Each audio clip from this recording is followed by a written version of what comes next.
Okay. James McCobb's phone number. Richard.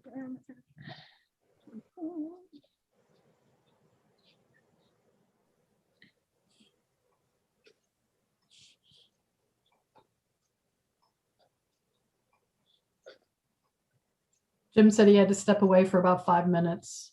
So.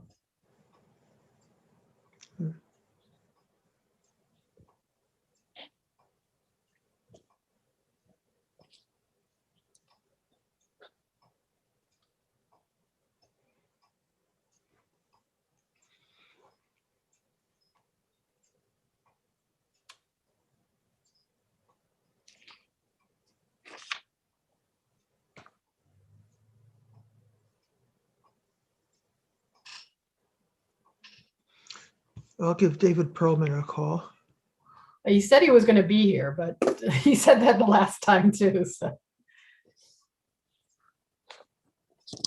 Shall we call Stagecoach? He shouldn't be there now. No. It should be closing.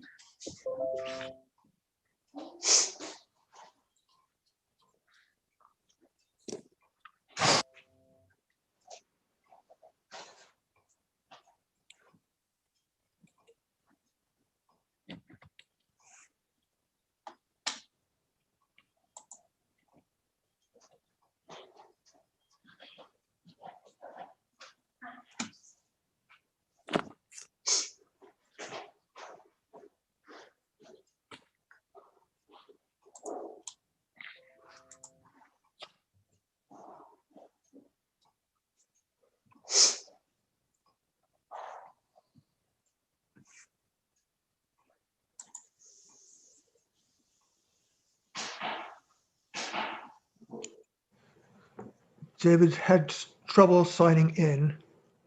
Oh, He clicked on a link that said the meeting's been the changed. 20th. to Thursday.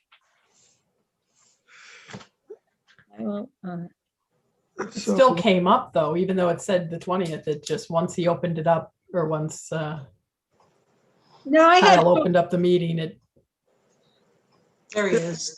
great. Okay. He's coming.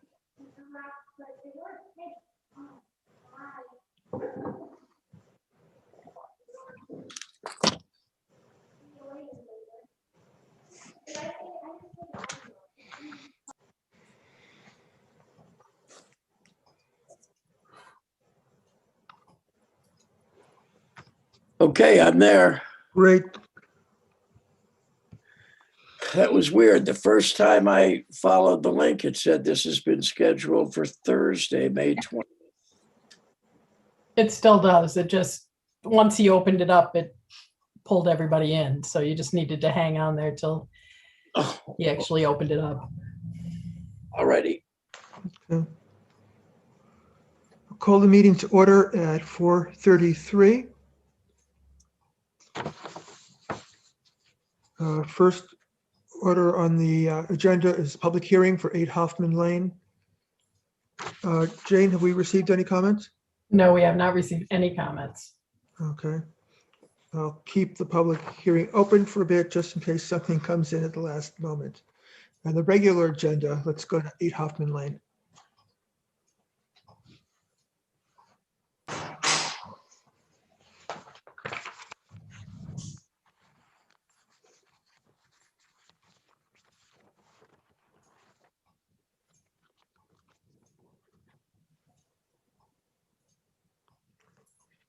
This is on the agenda for a variance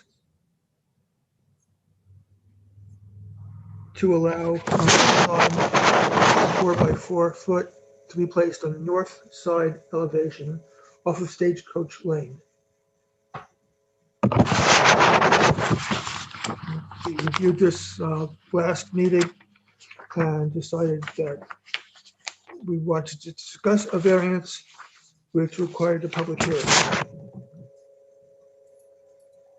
Anybody have any comments on this? Will we be, Okay, approved both their options. No, you approved the main sign last month. You're only approving the one that technically is on the side of the building that you can see when you look down Pioneer or Stagecoach Lane from Pioneer Street. Oh, I see. The one that pointed out in the photos as Seabag. Cooperstown back alley grill. Right. Correct. Okay, got it. Yes, they're placing it in the same location the other one was at. Right. Yes, we never discussed the option, because it was not proposed, of a projecting sign. That they would Richard, there's a problem with your microphone. Richard, you need to get at least closer to your microphone at least. Okay. No, Can it's you hear me still. now? Can you hear me now? No. Try turning your mic off and turning it back on again.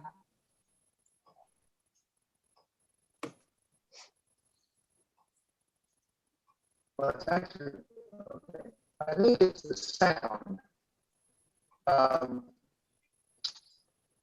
You can't hear me at all, then, huh?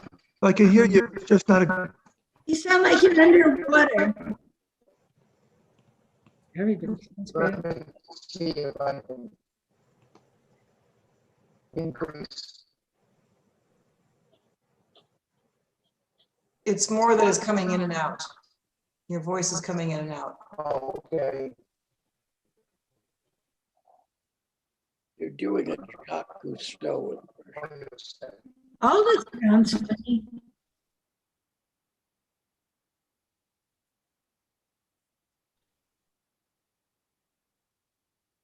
I can hear you. I just have to turn this thing. I can hear you. Okay. Thanks, Jim.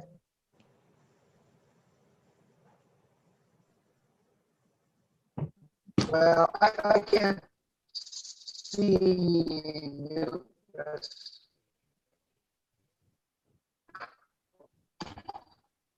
Maybe I have to put it closer. Just-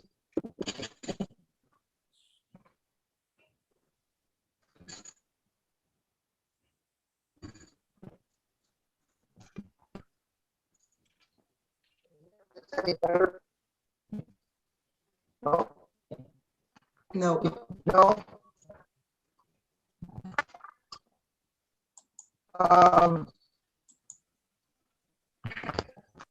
Is this on now? I can hear you. Oh, you can hear me? Yeah, try saying what you were gonna say and we'll see if we can follow it. Okay, can you hear me at all now when I speak? yes. Yes, Okay, I got. No, okay. We didn't discuss the option, or they did not consider, I don't know, maybe Jane, did they consider the option of a hanging or projecting sign from the building instead of a wall sign? They didn't consider it, but technically the law says the projecting signs are at the entrances and there is no entrance in that location. Right, but they could be on the side of the building. The issue is they're trying to project down the alleyway toward Pioneer. No, is it Pioneer? yes, Toward Pioneer. And a projecting sign out into toward the alley on the front of the building would solve the same thing as the sign on the rear of the building. I don't know whether they have the required height underneath it though. well, exactly. Can I, Jane, I don't know if you're able to share your screen. Yeah. I mean, I could pull it up. They would definitely not have the height in order to do that. Building's 2 stories high. No, it isn't. It's one story there. It's one story. Yeah, but what if not put it up on the, so, okay, so they can, so what you're saying is they would not have the height for 8 feet above the walkway. Exactly. Or 1 feet or so. There is no walkway, really. Well, if people can walk there, right? It's, people drive Right, it's the there. driveway, actually, all the way along It's here. the alley. The law is to prevent somebody from banging their head against the sign. So somebody can be walking underneath there, whether it's driveway, walkway, that's not relevant. Whether they, somebody can walk under it. Richard, garbage trucks, other trucks, delivery trucks, it's Okay. just, So you doesn't don't make any want to sense. take anything out there. All I'm saying is, what we should say, since we are making issuing a variance, considering a variance, to do something that is on the back of the building without any entrance, why don't we make a condition that there is, as long as there's a sign on the back of the building, they cannot have a projecting sign, you know, they're prohibited from having a projecting sign anywhere on that building. Because that would be, that's something they're authorized to have, they can figure out how to do it, but they cannot do that. In other words, we give them something, we take away something. So we have Okay, so no- you're stating that you think that if this gets granted, it should be conditioned on the fact that they are not allowed to put in a projecting sign in the future, Yes. correct? Yes, as long as that sign's on the building. In that spot, you know, I mean, that would be my, in other words, that would be a condition of our approving something that's outside of the law. Is this sign outside of the law?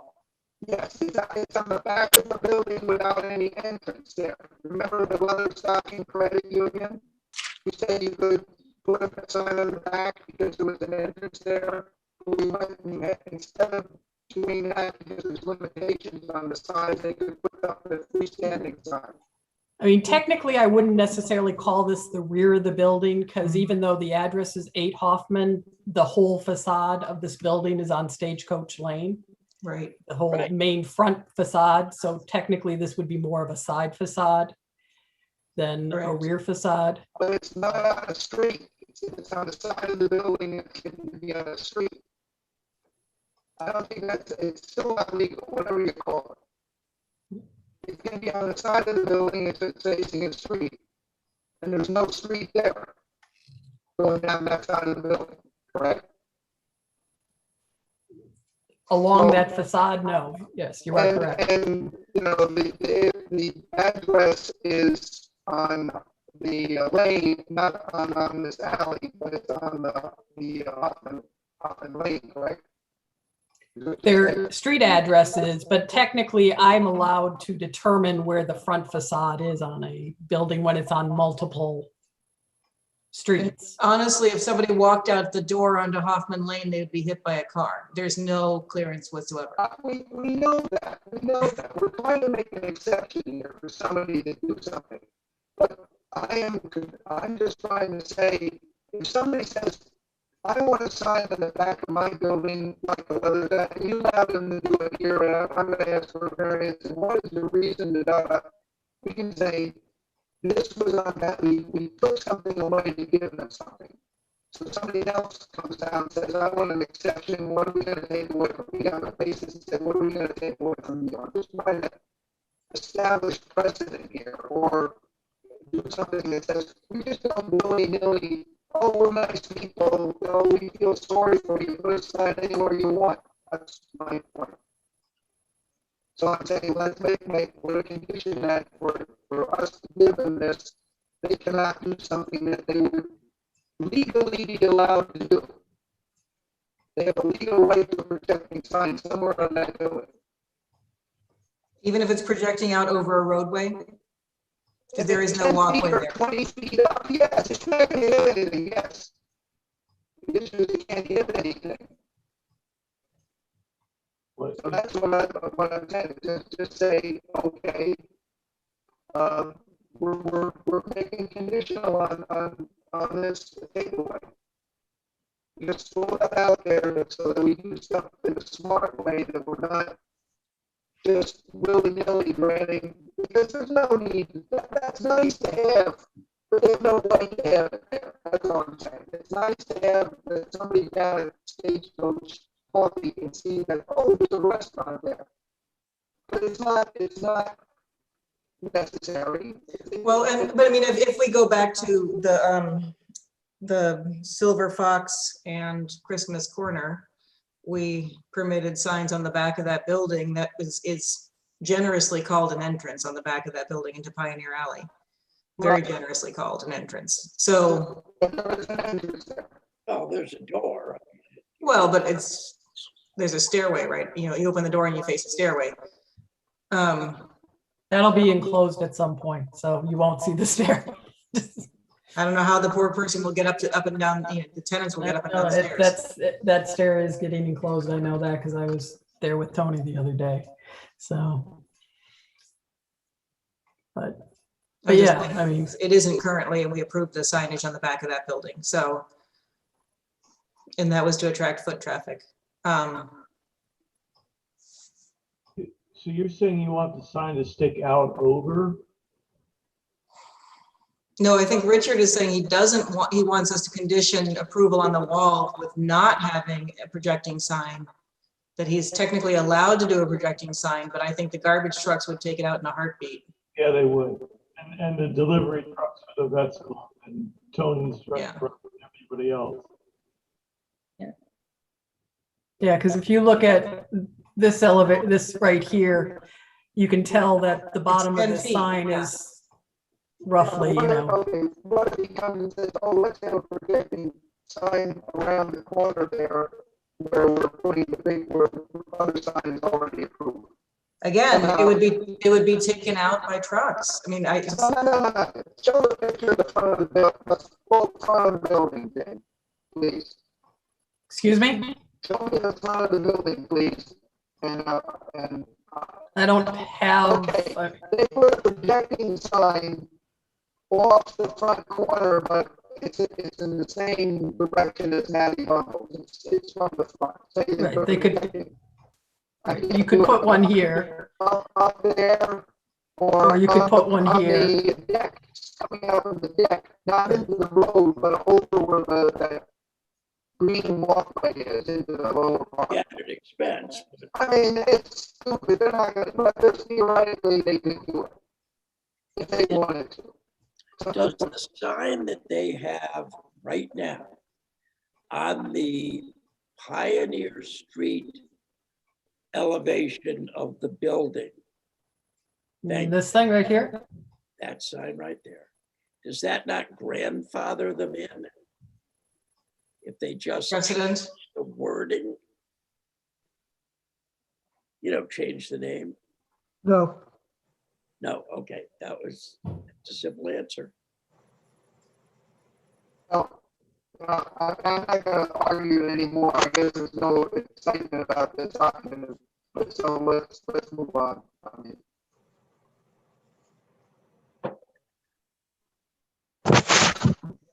So that, Richard, would you make a motion that it would your motion, were you to make it, be that we would approve this on the condition that we don't approve a projecting sign?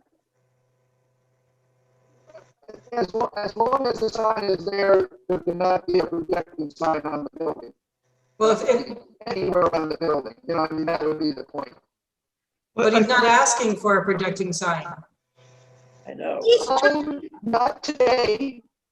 They might in 2 months, and what do we say then? Oh, we found a reason we got a spot here for a projecting sign. We're saying, I mean, that's what we're not asking. But we can't anticipate any possible, scenario of where he might come at us with different signs. I think we have to just evaluate this. we have to look at the application for variance on the merits Yeah, first. we can't just do conjecture on where he might want to sign in the future. And he would have to file another So we application. can't put conditions on it, King. We put conditions on other things, that if this is done, or something else can't be done. We've done that all the time. Yeah, we can put a condition on this, but I don't want to set a precedence that we only grant a variance if we take something away that they have a right to do. I think we have to look at the application for the variance on its merit. And if we think it's warranted, grant it. And if we don't think it's warranted, deny it. That's a fair argument. And the test in the statute, let me just get the section number.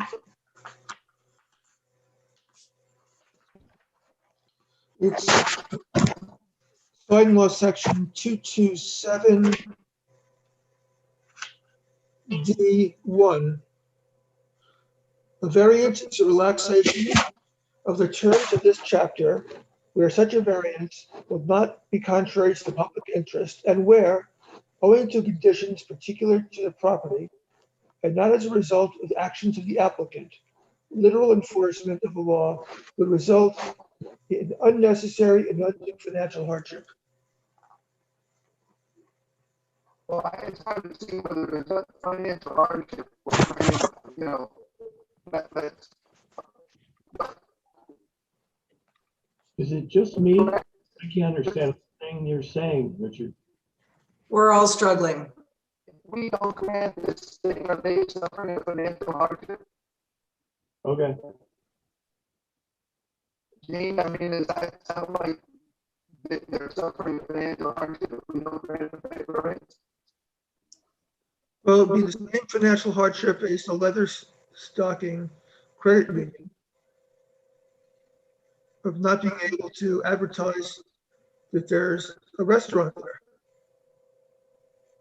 Because They have the right to because of the peculiarities of that property on that lot. Leather stocking had the right to a freestanding sign, just like that, and that's what they decided to do instead. So it wasn't a variance on leather stocking. Excuse me, say again? Did not have a variance on leather stocking. They decided to switch their application to a freestanding sign, which they had a right to have. And the bistro or the restaurant has a right to switch to a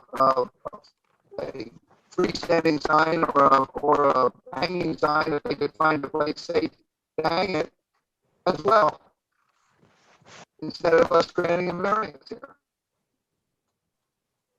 But you know, again, I'm holding up progress. We got to get the other stuff. So I mean, I will submit a motion without it because obviously you have issues with it. So I'm not gonna have the vote anyway. Or I just threw this out as something worth considering. So obviously you considered it and it's being rejected. So let's move on.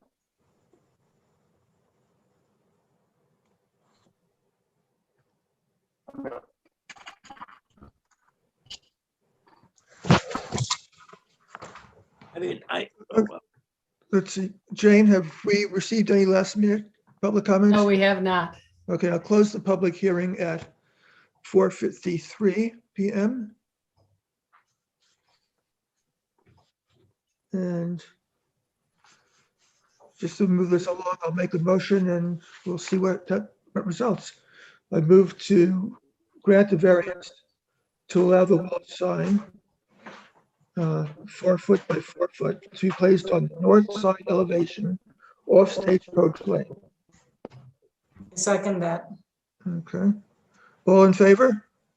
Aye. Aye. Okay, so that's everybody. That's everybody. Okay, thank you. Let's move to 123 Lake Street. Okay, it looks like he hasn't logged in yet, so if you want to switch to Josh and we can postpone it, or I can walk you through what he wants. So if you want to do the 123. Okay. Well, that's the new garden at the Cornell Cooperative. Correct. You can look at that. I don't think it needs much of an explanation. No, it seems fairly simple and straightforward to me. Mhm. You want me to pull it up on the screen? Sure. Okay. got it up. Well, I guess I've got it up on mine.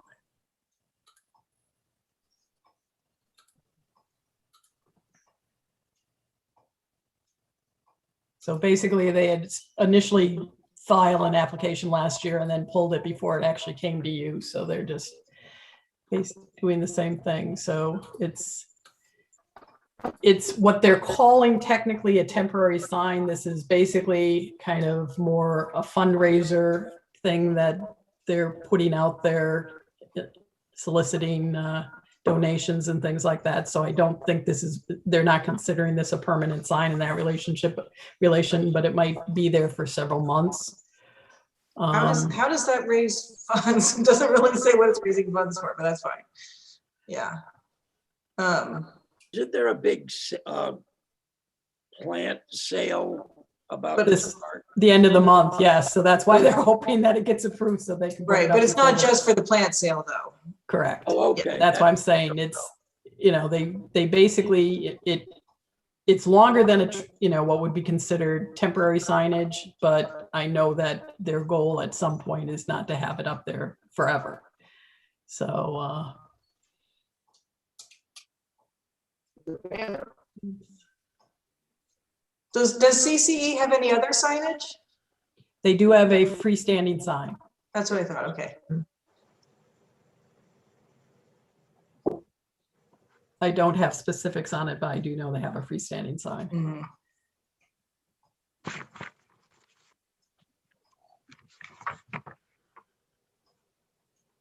And their photo does not include, that's sort of in the driveway parking lot area, right? No, this is on the front of the building. No, that's- Okay, but I'm saying that when you look at the building, the cooperative center sign is freestanding one is to the left, I believe. correct, yes. And it's not small, but this is about 25 square feet. 24, yeah. And it's temporary. Yes, that's what about. Mhm. Um,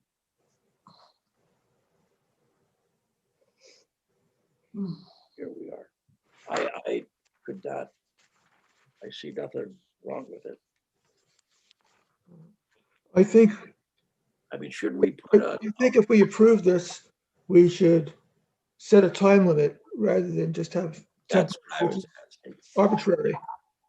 I would agree. We did set time limit on Spurbeck's, if you recall. Remember their 75th anniversary sign? Oh, yeah. No, Whose sign was that, David? When Spurbeck's, Oh, Spurbeck. it was one of the first ones that you and I probably were involved in as far as, so it was like 2017 or 2018, somewhere around in there. Maybe even before that. Oh, well, that's right. No, because it was when I was actually, Yeah, well, it was, it was their 75th anniversary and we did set some time limit. I can't get to my minutes that fast. And this is a banner on a nonprofit and attached to a building. It's within 60 square feet, correct? All of it 60 square feet. It's over 8 feet above the surface in an area where somebody can walk right, so it's not interfering with walking or driveway. And the banner may remain in place until the conclusion of the event for which they are erected, at which time they will be promptly removed. So is it for the plant sale? If that's plant sale, then I don't think no, it's, it's not specifically for the plant sale. do we say 6 months? Do we put a 6-month limit on it? well, it's gotta be related to an event. It's a fundraising campaign is the event. So when is the fundraising campaign going to be over? That's what we need to know, and when that's over, they gotta take it down. That's, the law doesn't I would say think, 1 week, 2 weeks, it says they remain in place until the conclusion of the event for which they were erected, at which time they will be promptly removed. Well, the event isn't limited to the plant sale. It's a continuing fundraising event. Forever?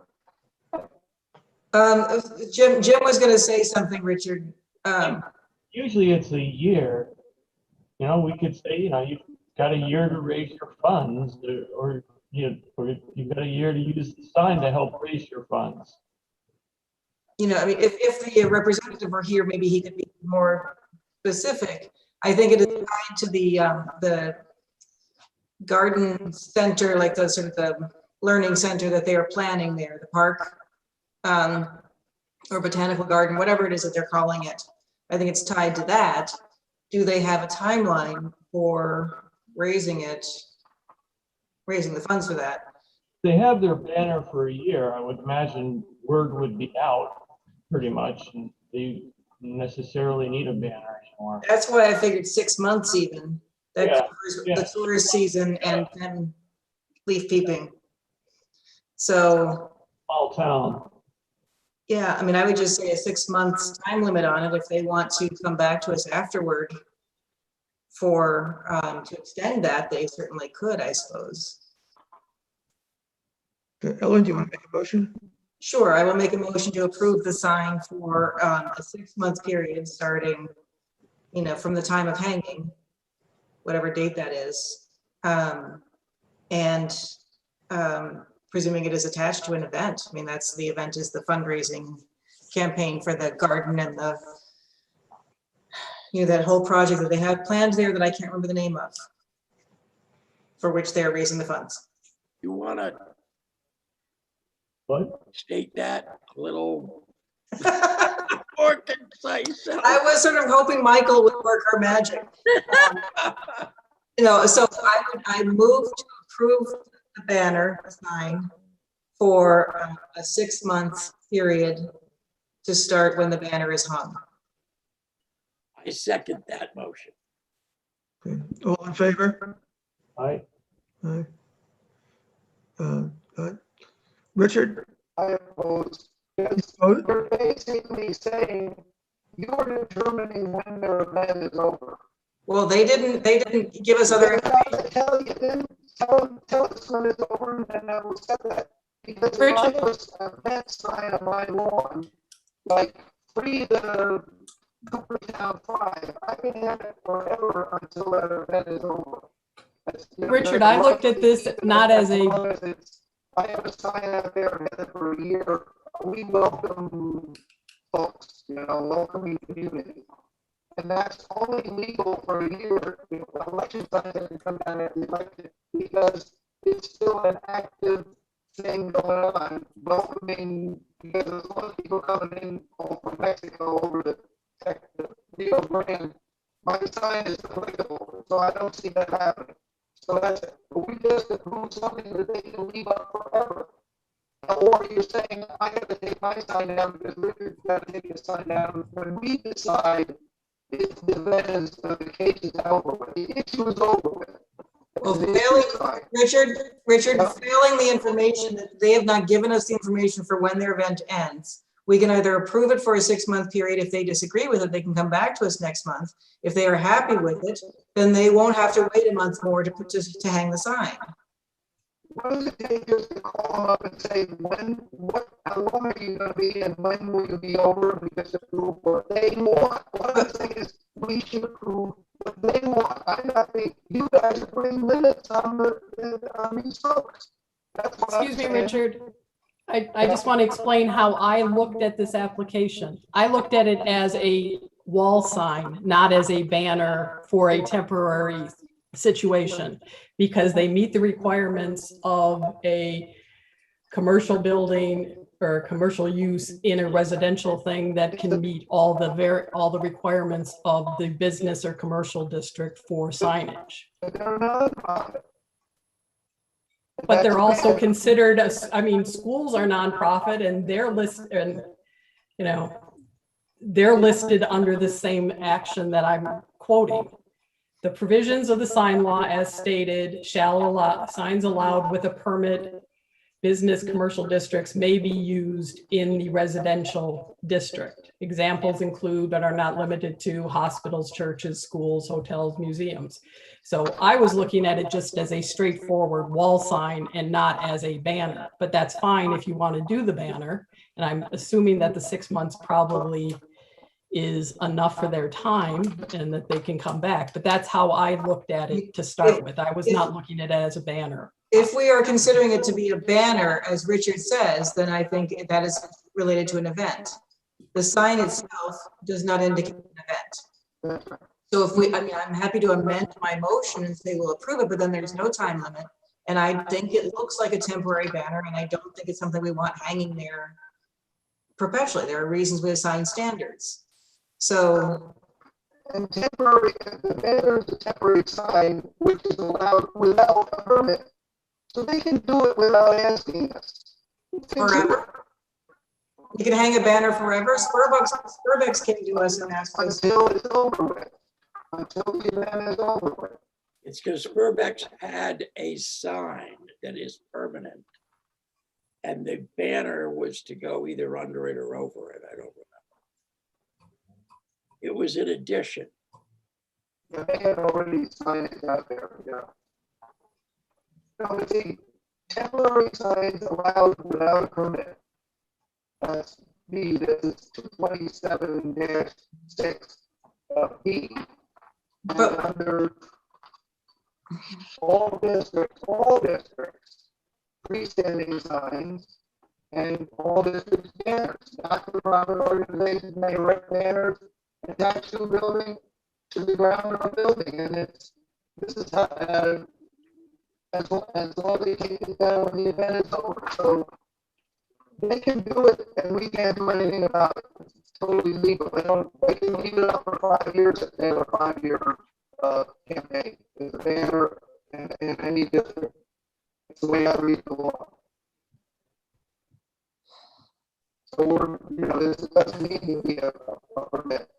If it is a temporary sign, shouldn't there They're be? not as a banner. It's a temporary sign. It's a banner, and it's a nonprofit.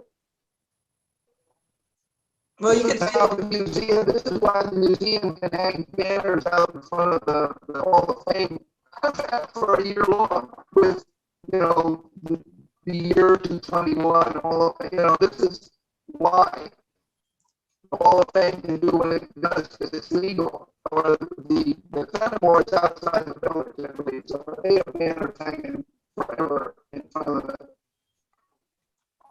So that's all I'm saying. This is a consider a banner. So, looks like a banner, flaps like a banner, flaps like a banner, it's a banner. So are you saying that it's a banner so they don't need permission? Okay, From a nonprofit until the event is over. well, we don't know when the event's gonna be over. Exactly. When the Hall of Fame is going to cease to be the Hall of Fame, you know what I mean? But Richard could, so by your logic, I could say that the farmer's market sign was gonna be a temporary sign and we're just gonna hang it until the market's over, even though it's a year-round market. I mean, we didn't even have to go through the permitting loop. Hoop if we just called it a temporary sign. Am I reading the law incorrectly? I'm just saying that logic follows that, any business could say, well, it's temporary. That's the logic that I'm getting out of this. So- But you're saying that the farmer's market is a temporary institution? No, I'm just saying that this sign does not indicate any campaign. It just says grow with us. Great. That's a message. It doesn't have a website for fun, give today or any of that. Here's where you find out about the project. It just says grow with us. So it could be, to me, it looks like a business sign. It looks like a temporary business sign. So even though it looks like a banner, it's a wall sign, it's what Jane is saying. But if it's a wall sign, they can leave it up there forever because they got to lay down that signage. Do they not, although you're on a residential district? They've been there 10 years. So it's a pre-existing, non-conforming, it's not a business, residential, but how is that, Jane? You're being very quiet. Did you say Jane or Jean? Jane or Jean. Excuse me? Well, either way, Well, Jane or Jean, is it a banner or is it a wall sign? But I think it's a wall sign. We can't tell them to take the wall sign down.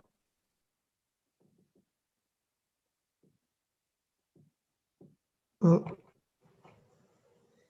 I'd like to, I mean, we could debate this all evening, but we have taken a vote, Right. and the vote is 4-1. And I'd like to move to the next item on the agenda. Okay. So we're approving it as a banner for 6 months. 4-1, Correct. right? Okay. Okay. Does he know he's up? Has he given up on us? There he is. Hi there. So the next item is 10 Chestnut. Yes, I don't want any banners or signs right now. No temporary construction banner. I'm not sure how much everybody knows about the project. So maybe I'll just start at the beginning, kind of walk everybody through it and bring everybody up to speed, and then you can ask all the questions you'd like. Okay, All right. We're all pretty aware that Cooperstown needs some housing. Most of the discussion is just figuring out how to do it in a reasonable way that fits into the village and fits into neighborhoods. Francesca, Zambello, and I partnered up and purchased 3 properties at 10 Chestnut Street at auction earlier this year. If you're familiar with the properties, it's 3 lots starting on Chestnut Street, the old A.G. Edwards building, which people know is a lot of different things, whether it's the Smith Ford, depending on how old you are, or whether it's A.G. Edwards, or I don't even know what else has been there. And then it has a lot behind the King's house. And then it also has a lot all the way over on Pine Boulevard. And tied into is a village lane that runs in at Cooperstown and the Kingsley's house, and then turns and runs parallel to Chestnut Street back behind, I think, 4 lots. And so that's sort of the makeup of the project. And what we're proposing, Jane, if you want to start on the first page. Sorry. All the way up through all the documentation? No, this one's good. This one's good. This is the street view on Chestnut Street. The idea is it's a 13-unit building, but the idea is to try and have a building that has as little impact on the neighborhood as possible. And so the idea was to create a building that looked more like a large house than townhouses or a condominium or something like that. And so in looking at the facades throughout Chestnut Street, this looks more like a house than an apartment building. It is at some point in time hard to hide the complete scale of it, but it's at least a start, and it is nicely surrounded by buildings on both the north and the south that hide the majority of the facade from the street, in the sense that when you look at the existing building that's there, you can't really tell how big it is. And so the idea was to mimic that. This building is and the current building. The current building pretty much stretches from setback to from property line to property line. This building is able to fit with it with a 10-foot setback on each side in an effort to fit in. And then perfect. This is the site plan that we're working with right now. We have worked to limit the amount of green space for the building in an effort to minimize the impact on the neighboring residents. We didn't want to put a lot of decks and places to barbecue and things like that, because on a Friday night that could be pretty crowded if you have a bunch of families grilling and whatnot. And we have a number of really nice village parks, whether we've got Lakefront a block and a half away, Cooper Park, Badger Park. I've heard that Farkle Park has been renamed, and I don't know what it's called now. It's Pioneer Park for, yeah. So there's a number. Park is informal. Okay. There's a number of different green spaces in the village that we would encourage people to use. That way we don't have such a large impact on the neighborhood. The building has 3 entrances. And again, as opposed to every unit having its own entrance, we're trying to, again, limit it so it has less of an impact on the neighboring residents. You have a front entrance on Chestnut Street, which has a couple benches out front if people are sitting waiting for folks or just enjoying the weather. You have a side entrance, which comes off the public alley on the south right there. And then we also have a rear entrance, which is actually a 2nd-story entrance because the grade climbs. as you head towards the back of the building there, which gives us handicap access for all 13 units, which is something that provides, we have an age-place population. And so it's able to fit sort of all those parameters. We are proposing, you can see the public alley as it runs from Chestnut Street and then turns and becomes a 30-foot wide public lane. The inn at Cooperstown and the Kingsleys also use that 15-foot public alley, and it's not really wide enough for 2 cars, and you can't make a dead-end public alley a one-way street. And so in an effort to alleviate some of that, we are proposing a private 2-lane driveway that continues on to Pine Boulevard. That way we can provide, reasonable traffic flow to get to and from the parking. In terms of, Can I interrupt for a second? Where is the inn at Cooperstown on this? it is to the bottom of the page. Yeah, okay. We're just below the 15. Yeah. Correct. Yes, you can't see. What are the 2 and 2.5 story buildings? That is the greenhouse. That is the Kingsleys. Kingsley's house. Right, okay, thank you. Yep. And then towards the top of the page, the two-story homes that are listed there are the 2 little white houses that Yep. kind of match each other. Yep. And so, Josh, yes, that 30-foot wide public alley, does that open on to Prospect Place? no, it dead ends. Okay, Prospect Place is on the other side of Pine Boulevard. Right. Yeah, and it actually, right now, where I'm sorry, yeah. where it shifts from a 15-foot to a 30-foot, it actually turns to grass. Okay. As I you, got disoriented. It's, Prospect is on the other side of Pine Boulevard, as Ellen pointed out. but as you continue past our property on the top of the page to behind the other properties, there's actually huge trees growing in the middle of the lane. So Okay, we don't have any interest in it past the edge of our property. I met with Cindy Falk and Mitch and Dennis Elliott this morning on site to discuss stormwaters, sewers, water, and sort of all of that. And so they're planning to scope some of the sewer lines to find out what is all in there. Because underneath the 15-foot public alley, they're pretty sure they have a sewer line. We have water, a full 6-inch village line at the back of the property on the 30-foot public lane. And on Pine Boulevard, there is currently a stormwater issue that we would be working with the village to alleviate. The village needs to connect the Pine Boulevard stormwater system to Chestnut Street, but they've never been able to coordinate with an owner of all the properties to run that through. And so we'll be coordinating with the village to help connect stormwater from Pine Boulevard to Chestnut Street. Let's see. So as we've got the 2-lane driveway that runs through to Pine Boulevard. And in terms of traffic, because that's usually a question, is how much traffic is this going to create? For comparison, if you watch the traffic at the Cooper Lane Apartments across from New York Pizzeria, Yep. There are 50 units there. And so we're about 75% smaller than that. And so if you ever watch the traffic there, it's pretty, there's not a lot of traffic.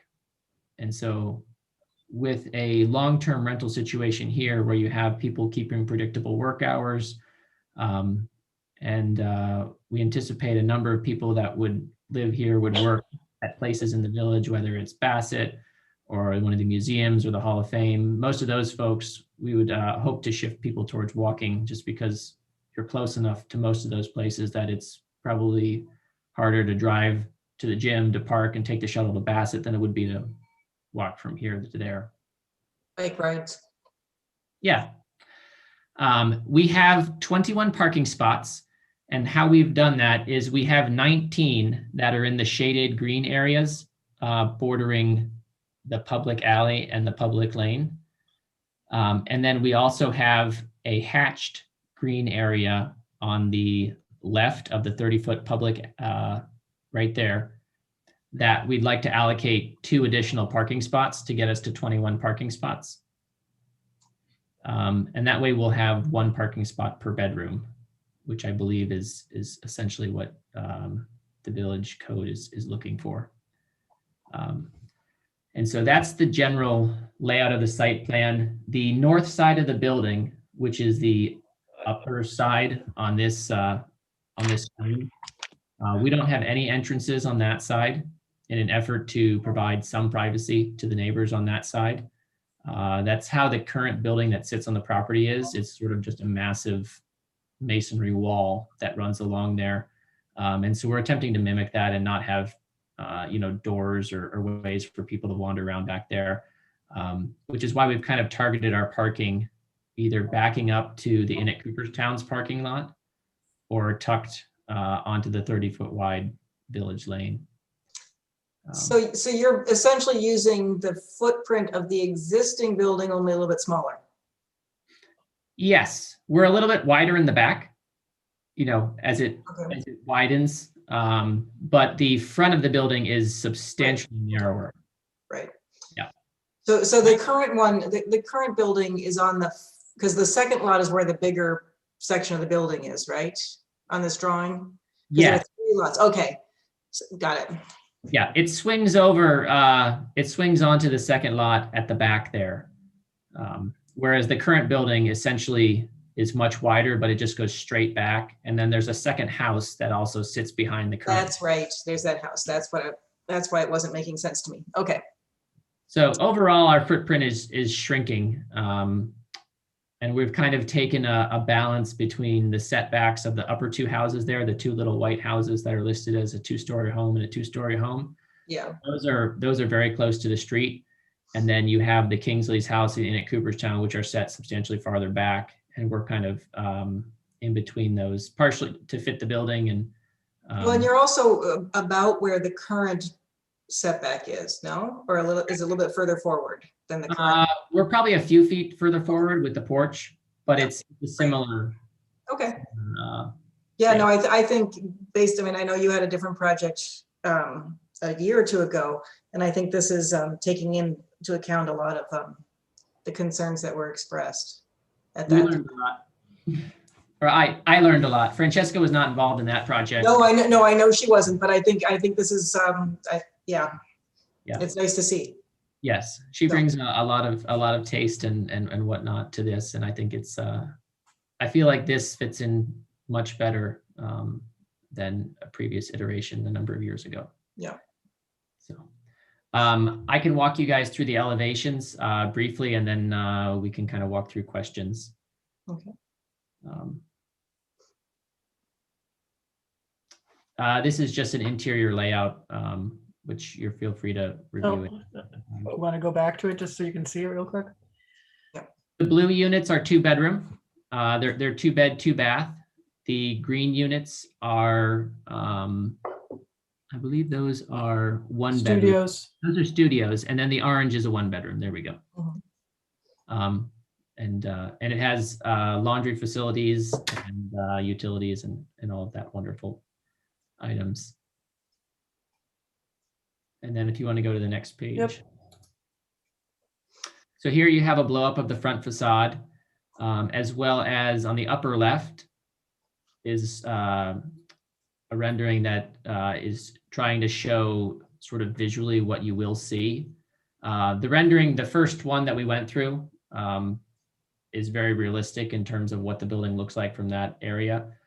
You can see the larger element, the back section of the building, which is set about 150 feet back from the street. So it's way in the back, and there are a number of trees and adjacent houses that sort of block that view. Right. So then this would be Mark Kingsley's house, right? Yeah, that's Mark Kingsley's house. Yep. And then if you want to zoom back out. The bottom left is the rear of the building. And so the grade climbs to the back alley there, and which gives us a 2nd-story grade level entrance, but it also hides a lot of the mass of the building. And so there'll be a stone wall as a retaining wall in the back of the property to help deal with the grade change, as well as just for general safety, so people don't trip over the cliff. And if you zoom back out, to the right is just a general facade of what the front of the building looks like.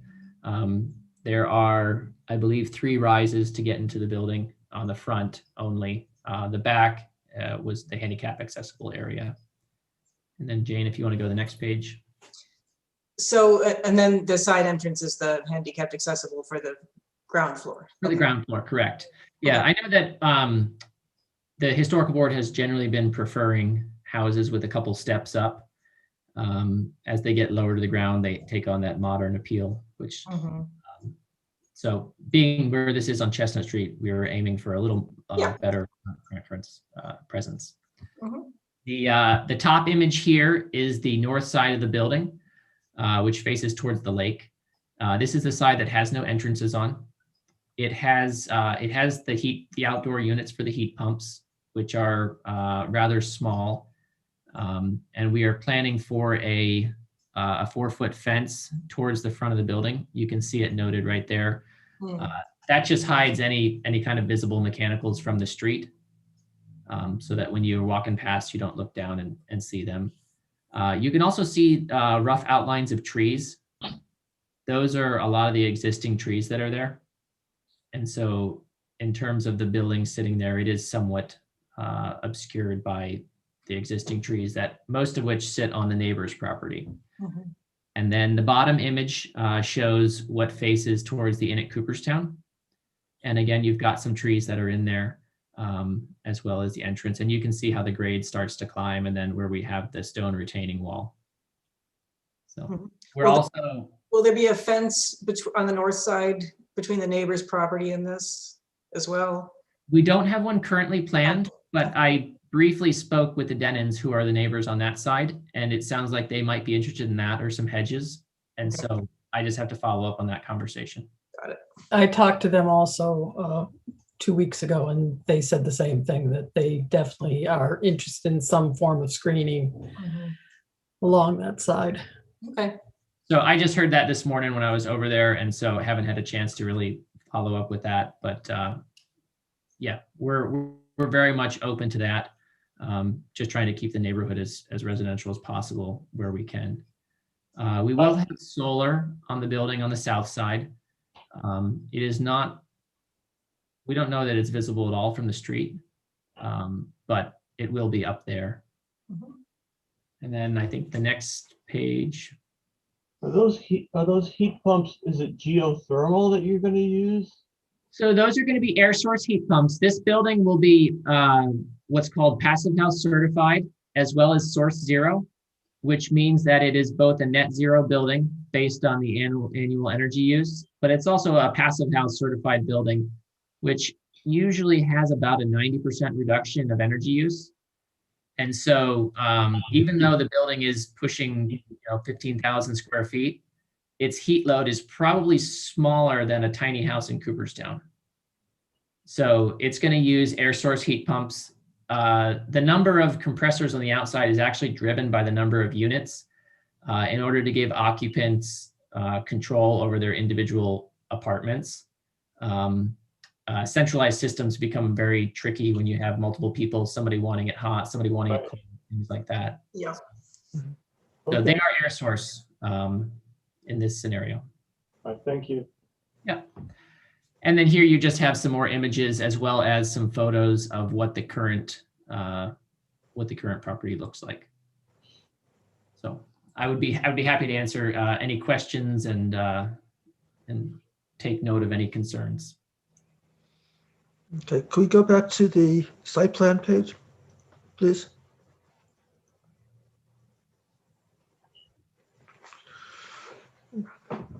No, will the extension to Pine Boulevard, is that new? So I don't recall anything there. Yes, currently that's just a completely undeveloped lot. Okay. All right. Josh, is the village prepared to make some changes in the parking situation on Pine Boulevard. I know it's become a thing for the staff at the Otissaga to park on Pine Boulevard. And I mean, this is just going to be a marginal increase in traffic, but there'll, you know, just to make the corner, they're going to have to do a few, I would think it would have to make some changes. Yeah, I haven't asked him directly about that, but I can follow up on that. I do think that we would need, you know, probably 20 feet or 25 feet on each side of the pullout there where there would be no parking, just to kind of merge on and get off the road and whatnot. But I'm not sure about the rest of the parking scenario on Pine Boulevard. Yeah, it would make you popular on Pine Boulevard.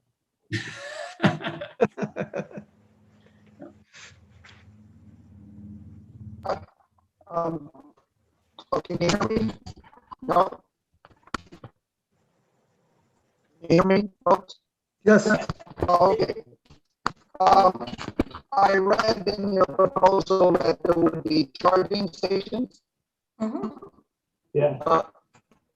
Where are they located? Charging stations. Up the lane. We plan to provide an electric car plug-in for folks who rent there. We plan to put one on the south side, one on the west. My question is, are they in additional spaces, additional to the 19 parking spaces that you're talking about? No, they are part of our parking spaces. There would not be public charging stations. But that end up being the problem, Josh. What was that? You have 5 people with electric cars. If you get closer to the mic, David. I'm sorry. Yeah. Could that end up being a problem if you have, you know, there's the classic Woody Allen fighting over parking spaces, but could it be that, let's say you have 4 people who have electric cars, EVs, and only 2 parking spaces?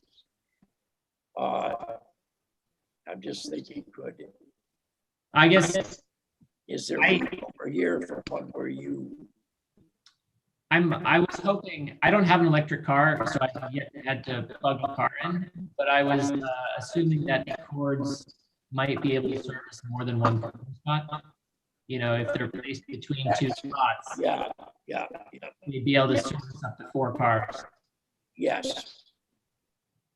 That's one of the way that each station had, I think, at least 2, let's say, hostesses that connect to cars. So The issue is that you're not supposed to be parking in one of those places if you're not charging your car. If this is a private area, it's not.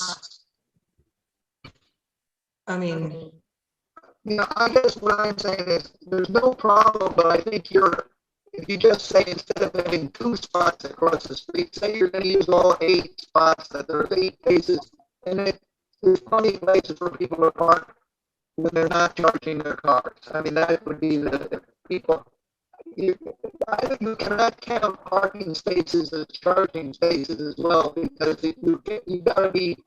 If you don't have a electric vehicle, you got to be able to park in the parking spaces and then say, "Oh, you can't park here because that's a charging space, and I want to charge my car."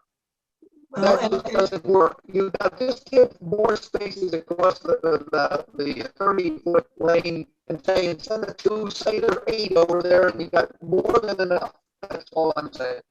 Richard, that's easily solved by most places have assigned parking spaces per unit. So unit 1 gets parking space. Find a charging station when I don't have an electric car. Come on, somebody just goes out and buys an electric car with the 4 already been assigned.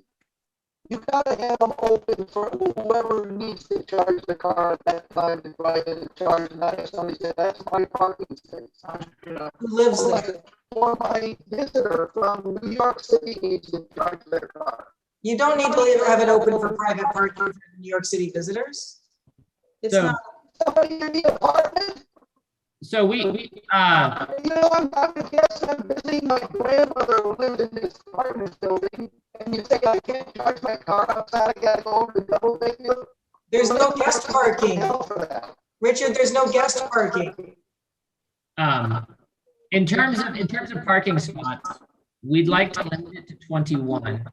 If the electric car charging stations become an issue, we can remove them from the plan, because I don't believe village. No, I think if anything, I would put more, but because that's the trend of the world is going. I would agree with that, but I don't believe the planning board has a preference on whether we have or don't have electric charging stations. In which case can we put them in without board approvals? In which case we could just ask for 21 parking spots, and then whether we add electric charging stations would be an internal item. It's up to you. Because we're very interested in having them. They are, I know that if you're pulling in a double day, yeah, you don't park in the electric charging station unless you're charging your car. In a private setting, I'm not sure if we'll have people with electric cars or whether we'll have 1 or 2 or 12. And we're not prepared to put in 12 charging stations. And so the idea was to plan ahead and possibly put in 2 for our guests that could service at a minimum 4 parking spots. I don't know how the boards are, maybe there's 6. But I don't know. That was kind of where we're at. I was looking for 21 spots, and if we could add electric car chargers, we thought that would be an asset. But if it causes a problem with our parking spaces, then we can pull those from consideration before the board. You have plenty of room for more parking in that space across the big, that becomes a problem. That's all I'm saying, is why limit yourself to 21? Say you got 28 if you need it, if it's expandable on that space across the lane. The lot on Pine Boulevard, all of our density and lot coverage is based on the 2 lots on Chestnut Street, excluding the Pine Boulevard lot. And what we would be, we'd be giving deeded access for 2 parking spots and the egress driveway, Pine Boulevard. But other than that, we would prefer the Pine Boulevard lot to remain out of this for future projects if something comes up. And so if we'd like to get the project approved with 21 spots, even though there's probably going to be another 8 available. But that would allow us to kind of see how the project goes, find out if we have parking problems. If we find that we've kind of maxed out this area, then the Pine Boulevard lot will be in the green space where there's plenty of parking.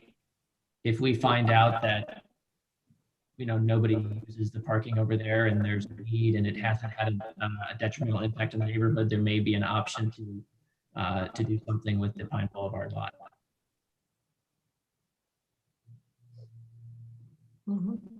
So you just told us that there may be consideration for a house on that green section of the map that's vacant now. I'm asking that we don't use the green section on Pine Boulevard with the exception of deeding 2 parking spots and a 2-lane driveway to this project.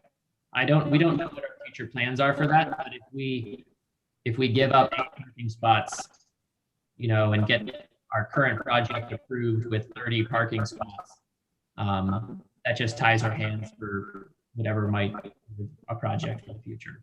Right. There's a section of that lot, it looks like the lane goes through the middle of the Pine Boulevard lot. You didn't green in the lower section to the south of that. Is that been supported by somebody else, or why is that not greened in? Below the 2-lane driveway, those dotted lines is actually a separate, that's Clancy's property. So below the 2-lane driveway, that area right there, Yes. that's somebody else's property. Also, so you're building the driveway right along the property line, then, not through the property. Correct, it's along the property line. It's a straight line essentially from the 15-foot village lane as it travels through the block, as opposed to coming back and turning and moving over and then continuing through. It just follows sort of a straight line through there.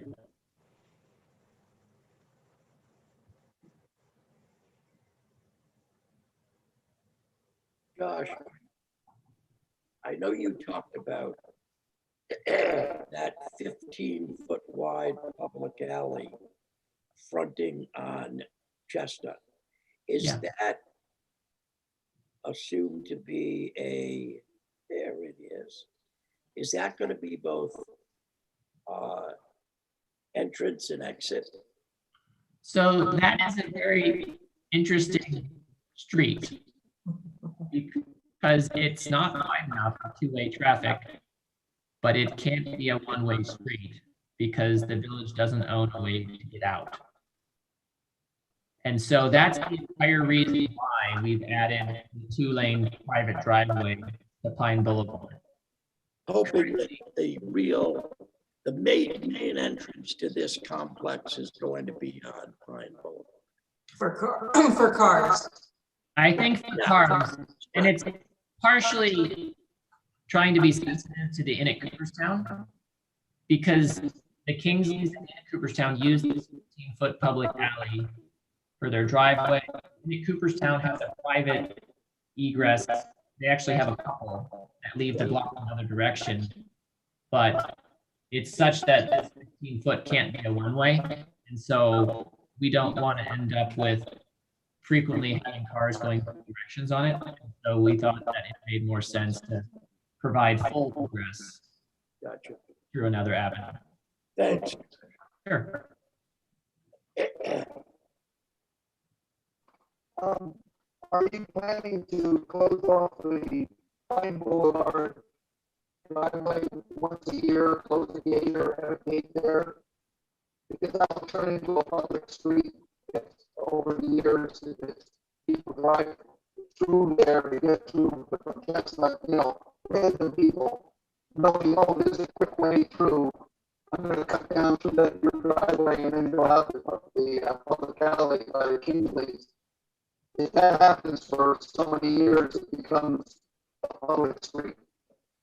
So Jane Clark closes off Cooper Park, that's not the gates are there. So she can close it off and say, this is private, that's not a public street for Cooper Park, even though people use it and can use it, but it can never become a public street because you got a gate on there. I do believe they close it. Maybe it's not once a year, but I don't know what the law is, but technically, but this is something that you consider here. I don't think you want it to become a public street. Somebody say, hey, if it's now for 50 years and open to traffic, it now becomes a public street. I don't think anybody wants that to become a public street. I think so. I'm saying that you might think of having some sort of a chain of places. You put a chain across on New Year's Eve or something or whatever. I don't know. Like a day when nobody's living in Cooperstown and close it off. That's something I am not familiar with, so I would have to look into that or find somebody who knows something about that. We intend for it to be a private driveway, and so I don't know the great shortcut between anywhere, but if I see your point, but I don't know anything. I don't know anything about how that works, so I don't. You might talk to a lawyer. It's not that it's going to happen soon, but in New York State, if there's people are using access across your property for so many years, you cannot close it off. It becomes public. That's it. I'll have to look into that. Somebody, I couldn't understand what he was saying. Somebody just summarize it. I believe Richard was saying something to the effect of, in order for it to be continued use as private, once a year it has to be closed. Otherwise, if it uses it for 20 years, it becomes a public lane. Okay. But I would into that. I don't know anything about that. It's worth looking into just to be sure. Yeah.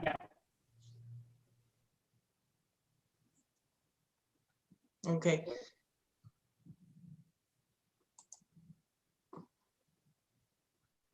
Do you have buffering for the parking lot, parking spaces? Sorry, I didn't hear that. What was that? Do you have buffering for the parking spaces? Buffering parking spaces? Buffering in which direction? Excuse me? Buffering in terms of car headlight or space or which direction? Well, the section in the zoning law with parking requires buffering for parking spaces. If you have excessive funds, I think. If you have excessive what? I 5 think there are spaces. 5 spaces or more, you're required to have buffering. Buffering, what do you mean by buffering? Where? What? Hedges, or is that what you mean, Gene? Yeah, hedges. Yeah. Buffering facing where? But where will the cars be facing? Well, presumably they would pull nose in toward the building and there are shrubs along there Okay. and the retaining wall. So And if they back in, how often do you back into a parking space? I mean, actually, I do every single day. well, you're unusual. I've been trained. You don't back in on Main Street, so We don't have the option Yeah, to provide buffering if they back in, because we wouldn't own, if they were to, on the 15-foot alley, if they were to back in there, where their car lights hit would not be on our property. and the Josh. car lights would hit the parking area behind the Inn at Cooperstown, not the Inn at Cooperstown.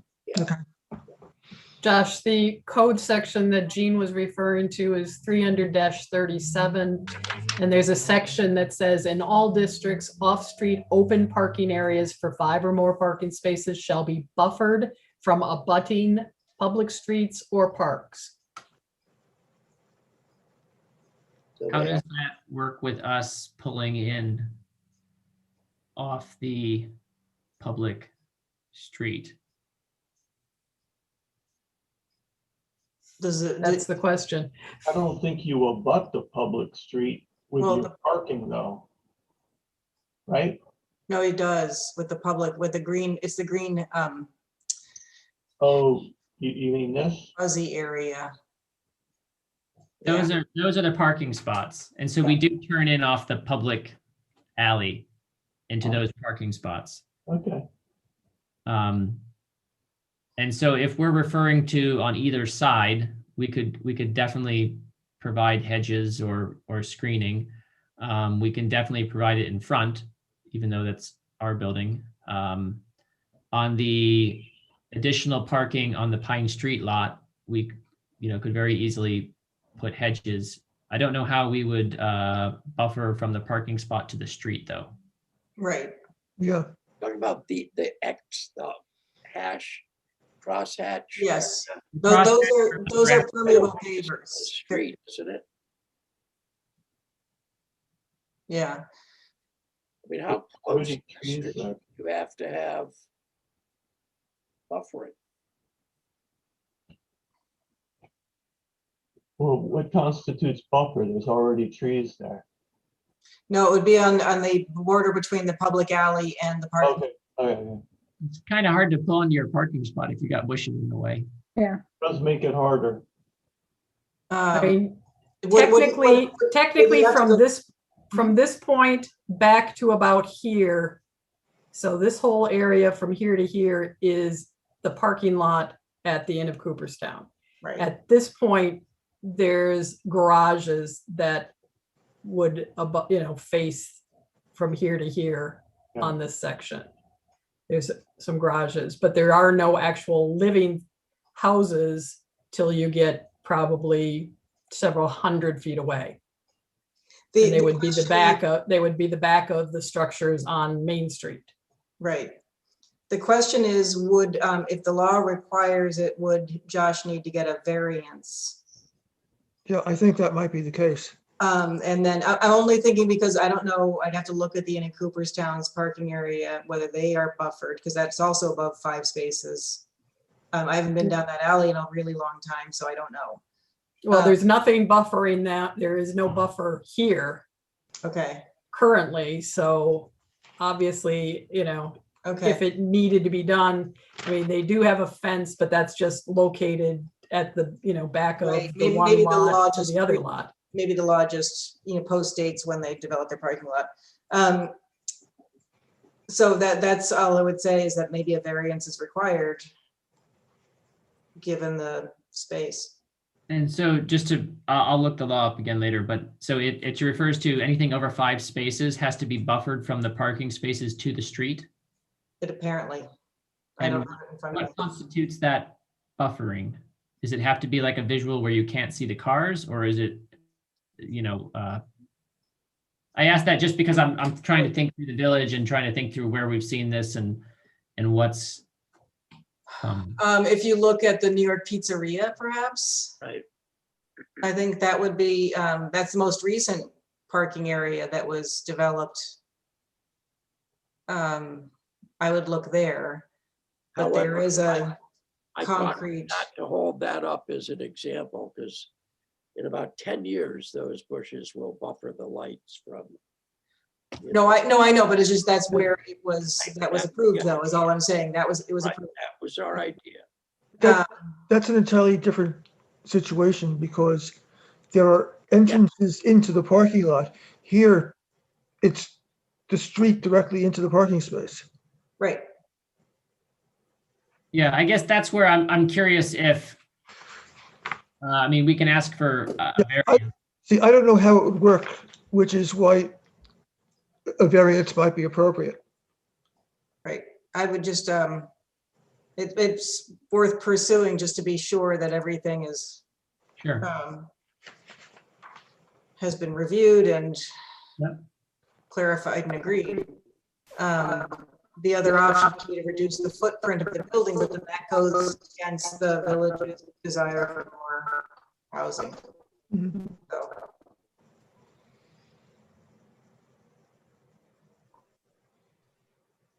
Yeah, I was just curious at what time, obviously places do not have buffering. You see, Where Josh, you- now. I don't see how it could work, which is a very good reason for a variance to be issued. So a ZBA variance? Yes. Okay.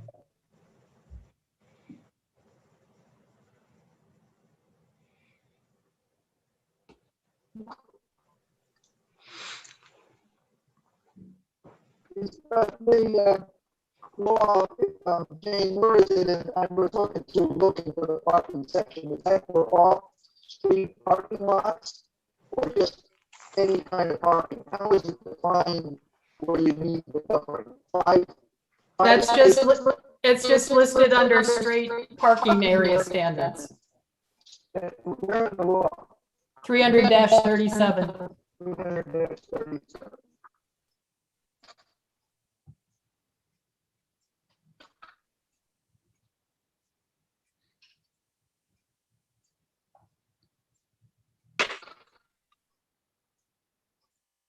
So this is not our street though.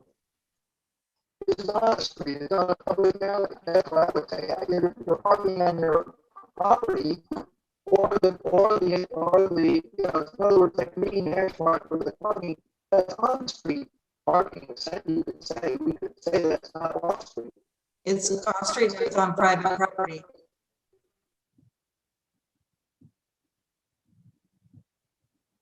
There's all kinds of places in this village, like Joe Pilates apartment building on Beaver Street, Moravato, Stewart's, where there's, parking in there where there's no buffering, because you gotta drive in and out where the buffering would be. This is exactly the same thing. But Richard, that building may predate this law, which was amended in 2014. So, I just think Josh may be better served if he pursues the variance. I don't know. I would look at a variance, or they could cede that land to the building to make it a public street and it's on-street parking. But then you can keep people out of it, I guess, if you're reserving it for the tenants. It's physically on our property. You can't call it street parking. So.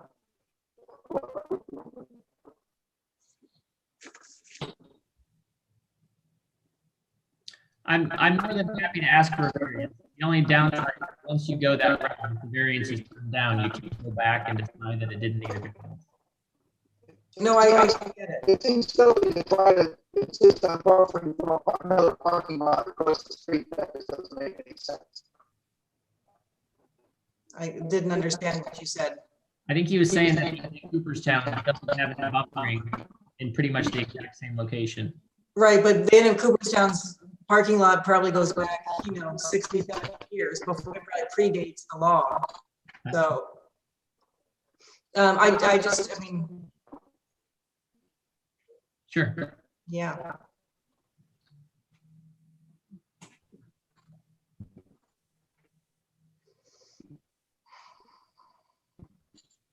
I'm happy to do whatever you guys decide. So. Well, I think the statute requires buffering. You get a variance. And it should be very easy variance to get. Sure. Gene, can you, Say that again, please. I think it would require an area variance. And I can't speak for the zoning board of appeals, but it seems that it's very appropriate to have a variance. Because it's a principle to have this problem.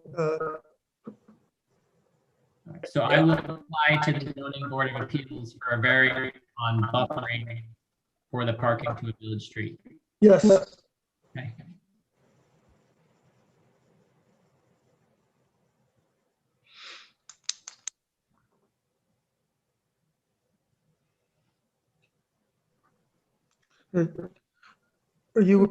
Are there variances? but I have a clarification. Are we talking about hey Jane, can you slide that your screen to, so we can see the back parking spaces, please?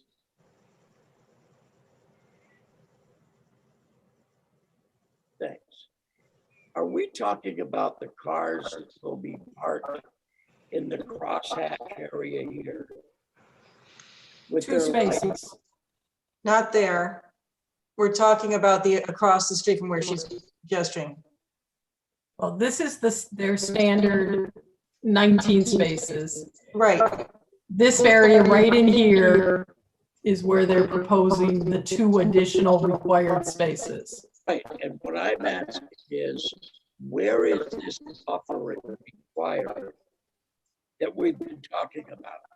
The buffering is required from where the parking spot meets the gray village lane.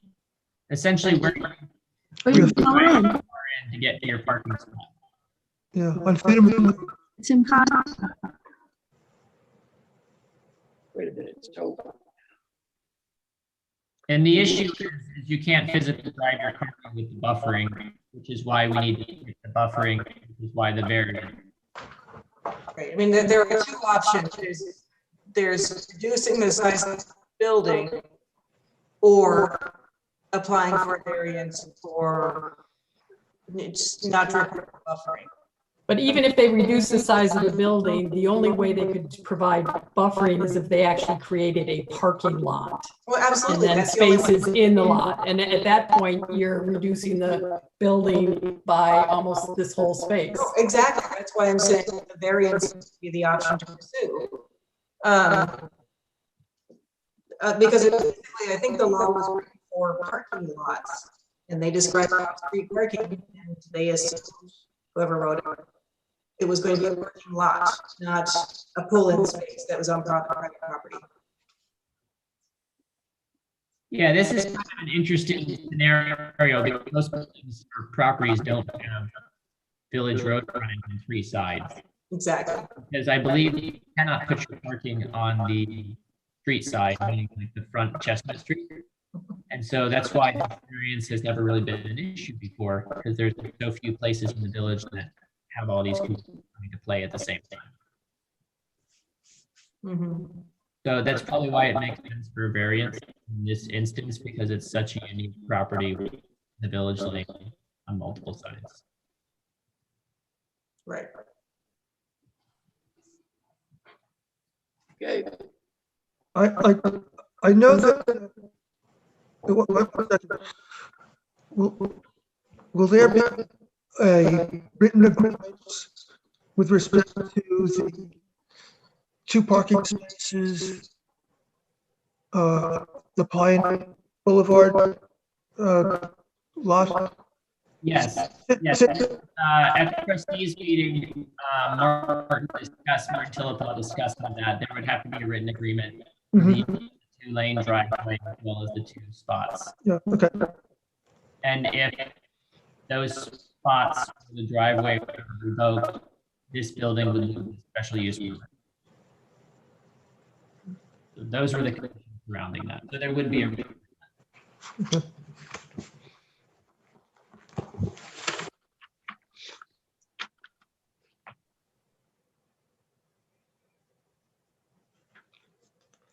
Where will the trees have to be removed? Most of the trees to be removed are right where Jane is moving her cursor. Okay. There's a whole stretch of trees there that are where the parking is. And then where the 2-lane driveway goes through to Pine Boulevard, there's a number of trees there that need to be removed for safety reasons because they're hanging over Clancy's house. As well as there are a number of trees we need to remove just to put the lane through. The Pine Boulevard lot is within the tree guideline. It's less than 30% of the tree. The lots on Chestnut Street have applied for a variance for, I believe, 12 trees.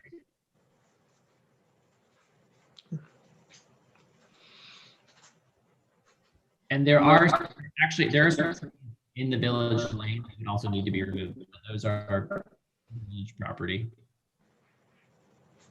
They just happen to be growing in the lane. So those 6 are, no, okay, never mind. I don't have every count right in front of me. I sent it into Jane for the ZBA meeting in terms of how many trees are on the property that we're removing. And so we are requesting variance for the trees that are in the parking area.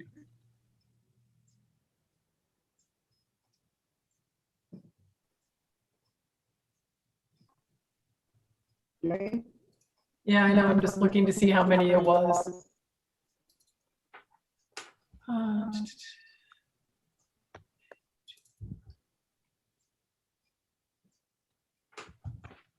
See, I don't know if I have it here. Didn't write it down on the public All right, I've got it here. notice. I've got it. I just have to pull it up on my email. Okay.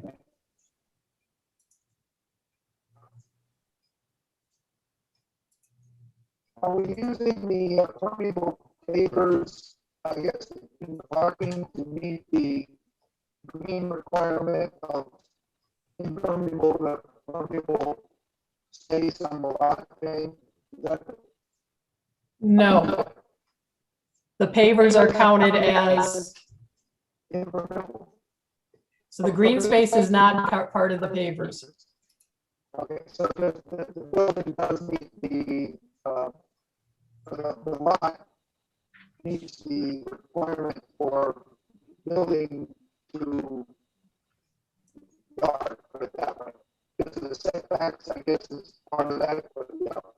Yes, so in reference to 2 lots on Chestnut Street, which is what we're looking at on the screen right here, those 2 lots total 20,508 square feet. The building sits on 8,447 square feet, and the park area accounts for 3,612 square feet, which gives you a combined lot coverage of 12,059 square feet, which accounts for 58.8% lot coverage. And that does not include the lot on Pine Boulevard. Okay, so that's separate from the lot on Pine Boulevard. Yeah. And the 2-lane driveway and the 2 parking spots that we're using for that lot would count against any future development in the Pine Boulevard. Okay, see, what was confusing to me is I thought the entire Pine Boulevard and the Chestnut Street was part of one project development. And all you're saying is you're gonna put a road through, there's really 2 projects here. One is to put a private drive through a lot that is owned as separately owned lot on Pine Boulevard, which just happens to be owned by the same owner as the lot on Chestnut, right? So they're conveying this, but there's no otherwise, and no other attachment, legal attachment from the Pine Boulevard lot to the Chestnut Street lots. The 2 lots of Chestnut Street, I believe, are involved in your construction project.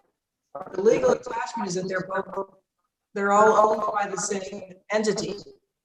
But Richard is correct when he is separating the 2.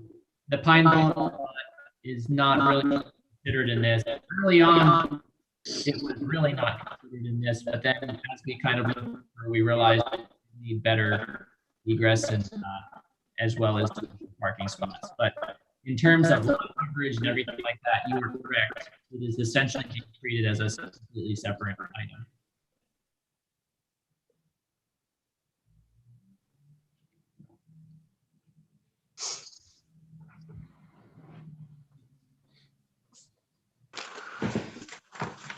Okay, are we making decisions today? Now, we have, Or lost track? this is terrible.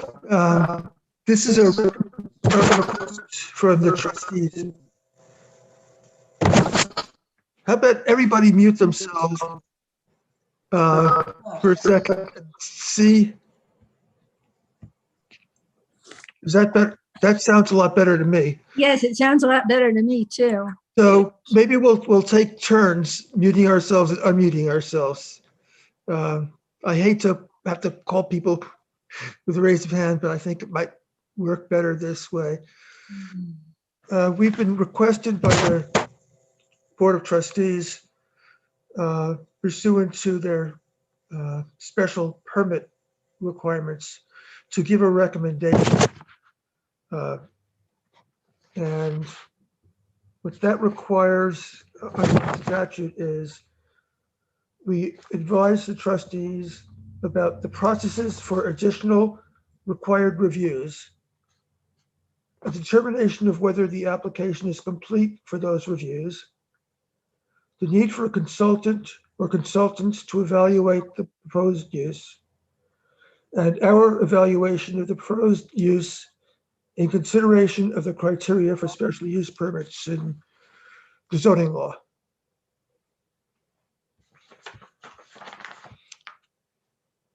And I don't see the need for a consultant here. Nor do I. No, okay, good.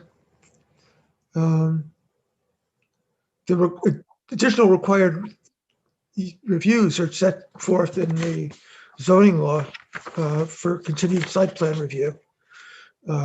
We can't do the final review until after a special use permit is granted. Um, And that's by the Board of Trustees. Yes. Yeah. Yes. And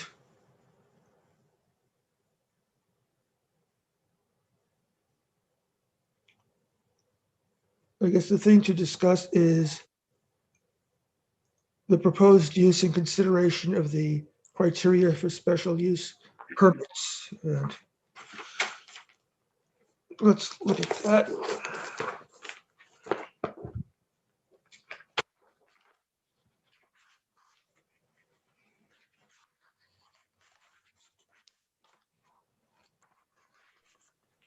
I believe for reference, some of that was included in our application. I know that you guys need to make your own findings, but if you've reviewed the packet, some of that is in there if you're familiar with it.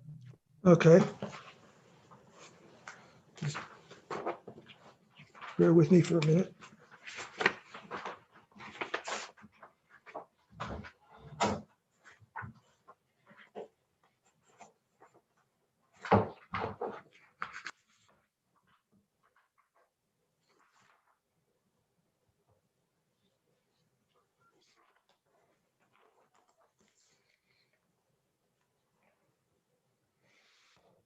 This-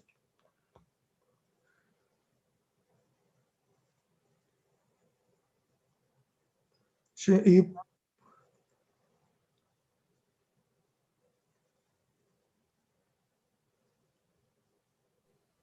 Gene, is this what you were looking for?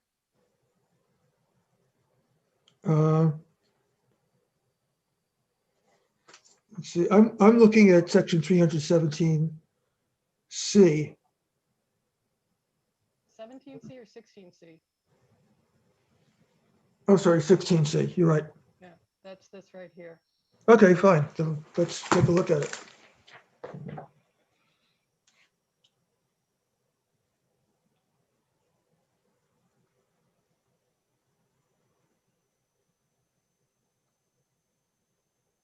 I mean, this is the criteria that the board would go through in considering their special use permit.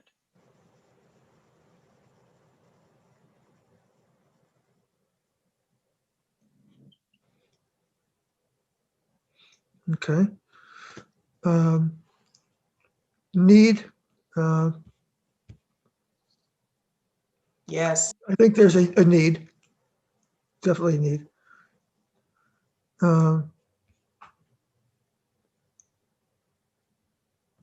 Do we think this would be detrimental to adjacent lots?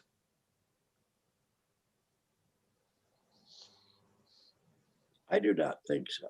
I do not think I so. don't, good, okay. How about, we'll go through these, and if anybody has a yes, Okay, let us know, all right? Some yeses are positive here.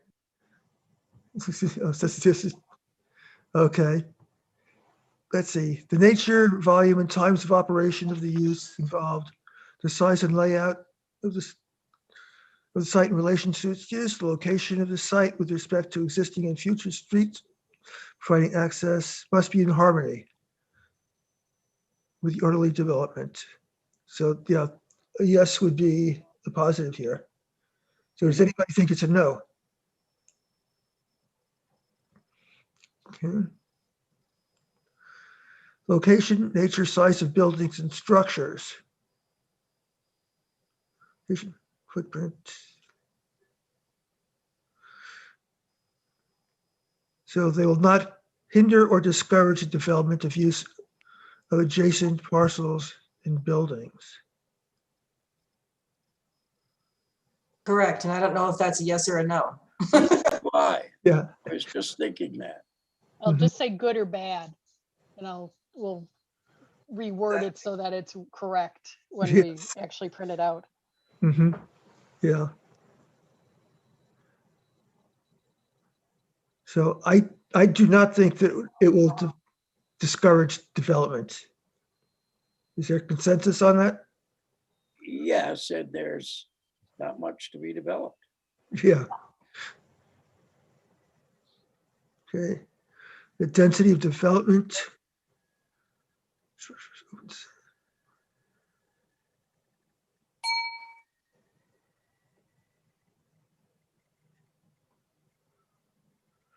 Well, I think this fits within the character, especially next to the inn at Cooperstown. Yes, and across the street. Yes, from the Cooper Inn. Okay, vehicular access and circulation.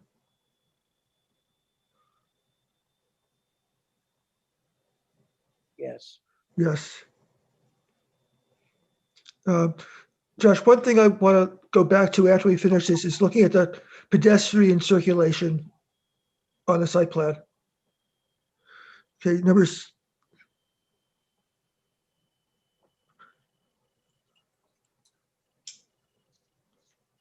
So just want to double check on the site plan for pedestrian circulation.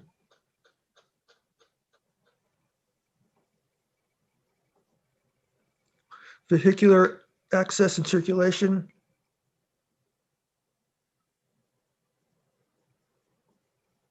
Oh, yeah, I think that. That's adequate for safety. Yeah. The layout, arrangement, and design is compatible in general harmony. I think it is. Does anybody have feelings about that? I think it's vastly improved. Yes. I agree. Yeah.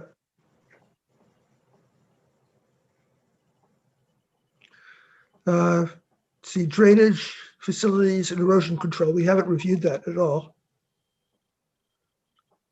That was what I met with a number of the officials from the village this morning about, and so they're kind of reviewing that, but it should be a drastic improvement over what's there. And so hopefully by our next meeting, we should be able to incorporate all the drainage and whatnot into the plans. Okay. And it almost sounds like it fills a need because they want to connect with Chestnut Street. Mm-hmm. Yeah. Correct.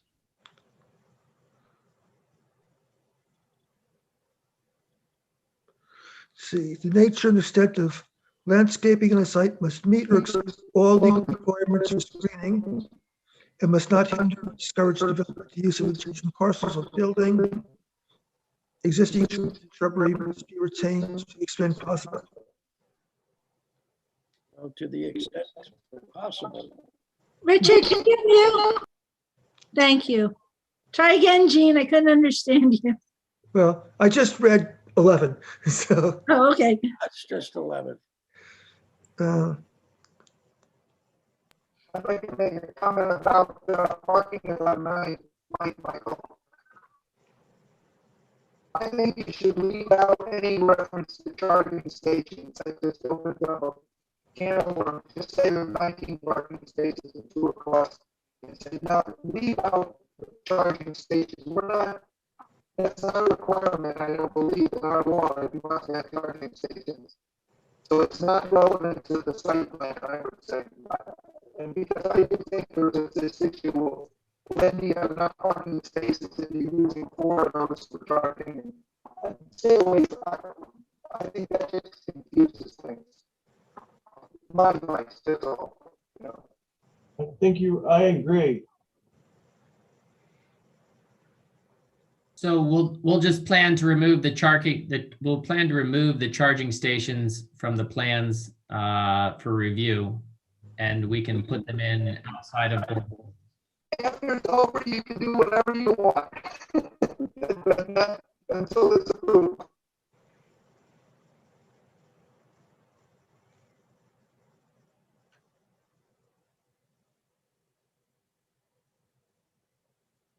Although please don't put one in the. So in terms of requirements for screening, that's the variance issue that they'll take to the ZBA. Wait, where are we? Oh. Oh, thank you. 11.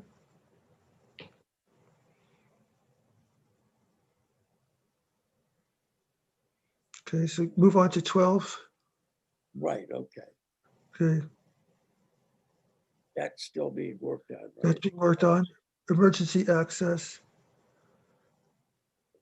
I think there is emergency access.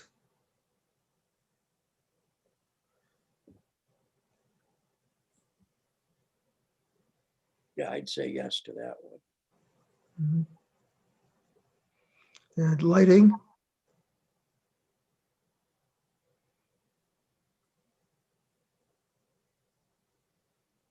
we didn't discuss that at all. did we? No.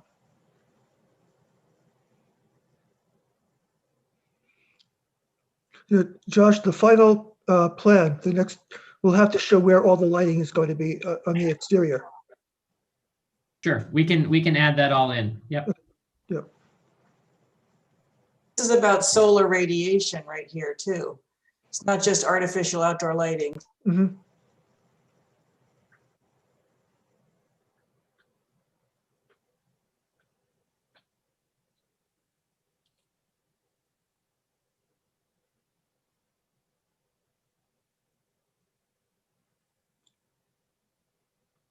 Okay. Well, I don't think this would affect solar radiation on the properties.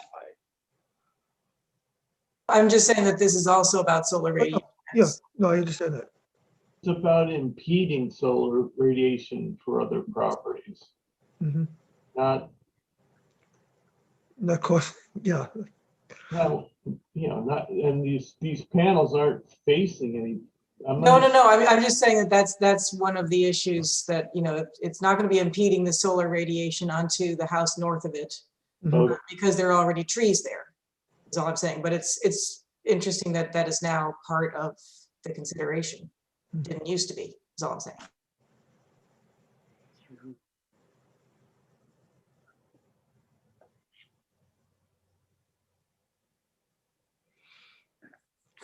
Okay. I don't see an issue with noise, odor, and other irritants.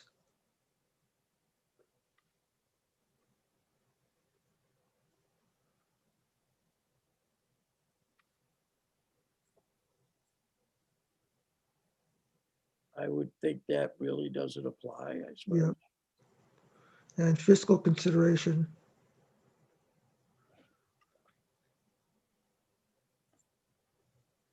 I would say yes.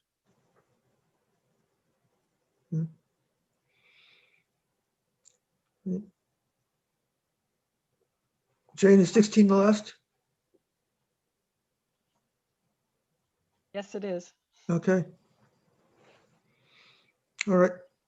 I have a question for you. What the discussion about the electric parking, what am I supposed to write down about that? Am I supposed to say it's being removed? It's not applicable? What am I putting down about that? We were gonna strike the part about, we weren't gonna include that. I think you would treat it as non-applicable. So we'll remove it from the set of plans that's under consideration. Okay. Because it sounds like it doesn't need approval or disapproval from the village, but it may complicate parking discussion. And so we will just remove it and refer to 21 parking spots. And then whether they have electric charging stations or not is solely up to us during construction. Okay, that's clear. Well, I think having the charging station is a good thing. And I think it should be included in the proposal, even though it's not on the site plan. Okay, I wouldn't want to see it, I wouldn't want to see this discussion remove charging stations from the project. we plan to have charging stations, so that hasn't changed. Okay. Just trying to separate it from the discussion of number of parking spots. So however you would like to take that, or however you'd like to deal Okay. with that. Great.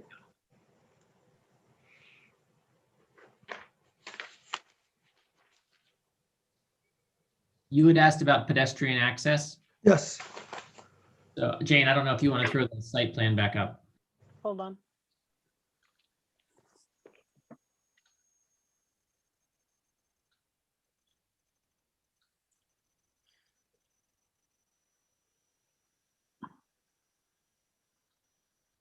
Okay. So our main pedestrian access is at the front of the building. If you're not taking your car, that's sort of where it's assumed you will come and go. Mhm. But there is a fair amount of foot traffic on the 15-foot public alley. Mhm. That's how most people access the back of the inn. That's how you access the Kingsley's house. And so it's sort of an oddity because it is a street, but it's a non-busy street. We would like to avoid a sidewalk that runs between the Kingsley's house and our building. Mhm. Right where it says 110 feet, like that green space between the 2-story and the 2.5-story building and our building. I think that would be more detrimental to the neighborhood, putting a sidewalk down through there, just because at this point in time, it gives the Kingsleys a little bit of buffer and they won't be people continually walking past their backyard. There is a fence at the back of the Kingsleys property, which provides some nice shielding from their backyard. There's a fence right along there, which kind of protects the building and their backyard and their privacy. And so our main pedestrian egress is from the front of the building, but there is a fair amount of foot traffic that walks back that 15-foot public alley. Okay, and is the access to the parking spaces through the Pine Boulevard side of the building? Entry here on the lower level and Oh, then an there? entry up here on Right. the upper level. Yeah, that's what I was, So yeah, if you park in one of those spots, you have 2 access points to the building. okay.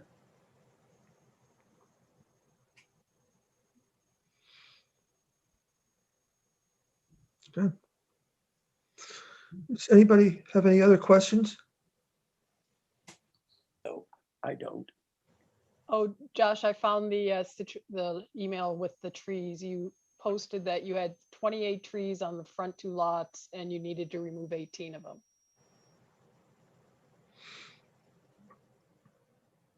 And most of those trees are all situated in the parking spots. There's only 1 tree out front that may or may not have to be removed.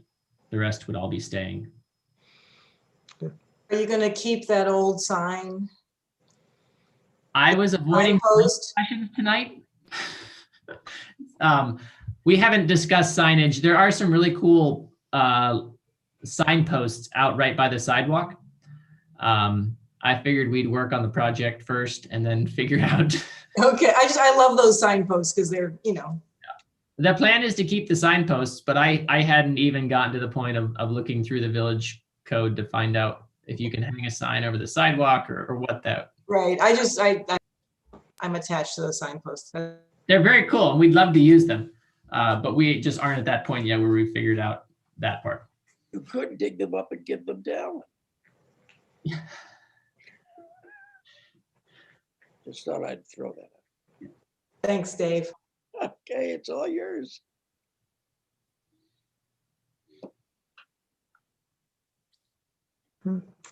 So what is the next? The next step is our decision of whether we recommend this approval to the Board of Trustees. Are you looking for a motion or are you?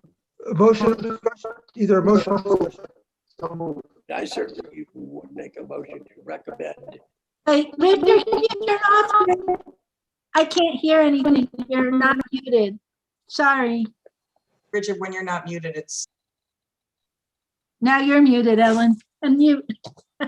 Can you hear me now? I said, Richard, when you're I not. have to unmute myself to talk unless you don't want me to stay mute the whole meeting. I know that would probably be desired, but I have to unmute to say something. Maybe you should use the chat to write it instead of trying to say it if it's not too long. So did David make the motion? I don't know. David made a motion, I believe, right, David? Well, I started to. Okay. I will now try to finish it. I was actually typing in the chat right now. Okay. But I would move that we recommend to the Board of Trustees that we, if this is appropriate, Gene, that we move forward with the consideration of the site plan, etc. Meaning, No, the motion would be recommending whether the Board of Trustees should grant a special use permit. Correct, yeah. Yes. I mean, I would move that we recommend to the Board of Trustees, we recommend that the Board of Trustees grant a special use permit for this project. I second that motion. Okay, all in favor? Okay, Obviously, who seconded? I Ellen did, seconded. Ellen. Ellen? Jean? David? I, James? Everybody voted yes. Okay, and Richard. I Okay. think, And the next step is, do we have suggestions for matters that the trustees should consider?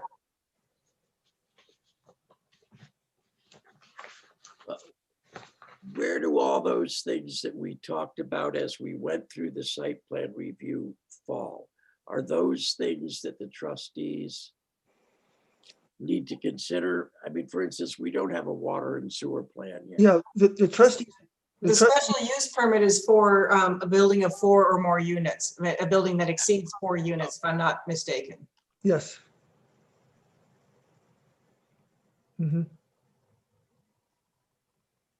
So a lot of our considerations are within the purview of the site plan review.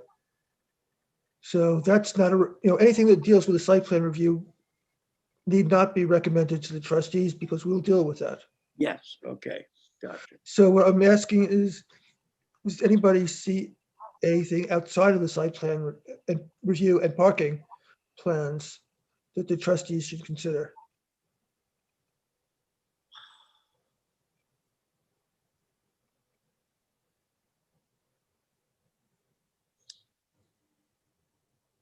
I see none.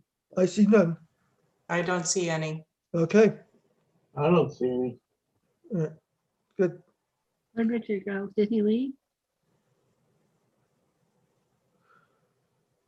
Okay, can Is Richard still here? we take down Oh, there he is at the bottom. I'm muted. You don't want me to say anything, so I'm muted. Okay, yeah, I couldn't see you. Okay, do you, yeah, okay. Here's the question for the trustees. Jane, can you remove the screen sharing? Here's another question that, the public, the 15-foot public alley is not well paved. With this additional traffic in order, is this going to be a cost to the village to pave? Or who's going to maintain these streets or plowing and so forth? The village probably has to do the village alley, but the driveway of that goes across, I guess, is private property. Is she gonna plow that? And, again, how will all this work with village services, for the road and maintenance of the streets and roads, I guess that's my question. This is a mixture of public and private. In the discussions on site this morning, currently the village plows the 15-foot public alley back to where it turns into 30-foot, and they've stopped plowing there because there's nothing else back there. They plan to plow the 15-foot and the 30-foot area, and then we would plan to handle the snow removal for the private driveway that runs through. And the parking spaces, of course. Yes, and the parking spots, yeah. Okay. One thing we discussed that we could suggest to the trustees is putting no parking zones on Pioneer. I mean, the north and south side of the private parking lot on Pine Boulevard. Would that need to be done as part of the special use permit or because of the added apartments, the added units, or is that something that would be? Just to make it easier to get out of well, there's only one direction that you would turn on Pine Boulevard. but you'd have to turn in as well, so to get in and out of. Right. But that's not our purview. Like we couldn't impose that on a site plan review. Right, that's why I'm suggesting that the trustees consider it. The village can do that anywhere it, I mean, I know that each year, people up and down Leatherstocking Street get, you know, the yellow lines painted and, but this should be a, right, Mhm. something very similar to that. Okay. So Jane, will you include that in your report to the trustees? Sure. Thank you.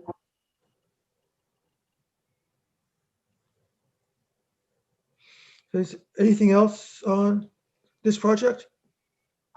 Do you guys need to recognize the Board of Trustees as the lead agency for seeker? That was the next thing.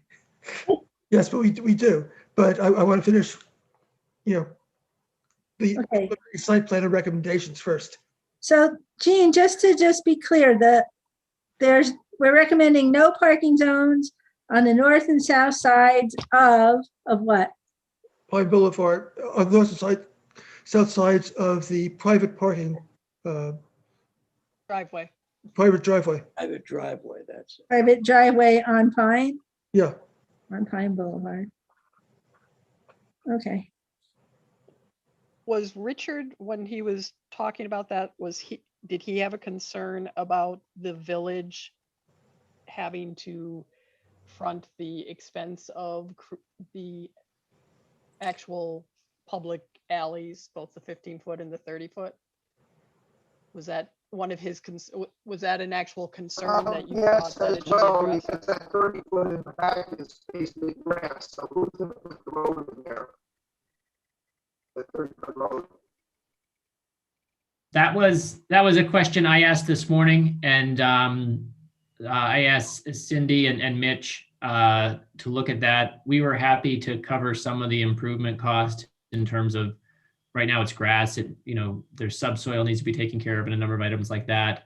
But they were planning to run cameras down the sewer lines back there and just determine what the infrastructure is back there, and then what costs would be borne by the village and what costs that we would pay for. I don't have an answer. They were going to review that and get back to me. And then I don't know at what point in time. I mean, obviously, the improvements to the property are going to be pretty significant. And so I don't know at what point in time they start to factor in the amount of tax revenue that's going to come off of an improvement like this versus what the existing assessed value is.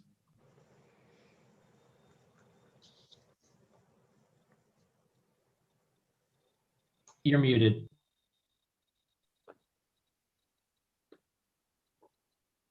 Whatever it was, it's very funny. just- I just said the hydrant was working back in the, which is behind, on that 30 foot strip, there's a fire hydrant back there. Yes, there's a fire hydrant. That's actually, there's a 6-inch line that comes to that fire hydrant. That's where we'll be tying in for our water supply. That's where Dennis Elliott recommended tying in because of just the pressure, and he thought that was probably the best location.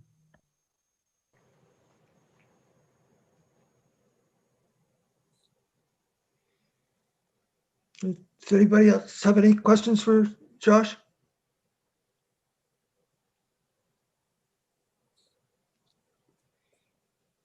Okay. Then the next order of business is, are we okay with the trustees being the lead agency for SECA? I move yes. I second that. All in favor? Okay. Jane, is there a form that I have to sign for that?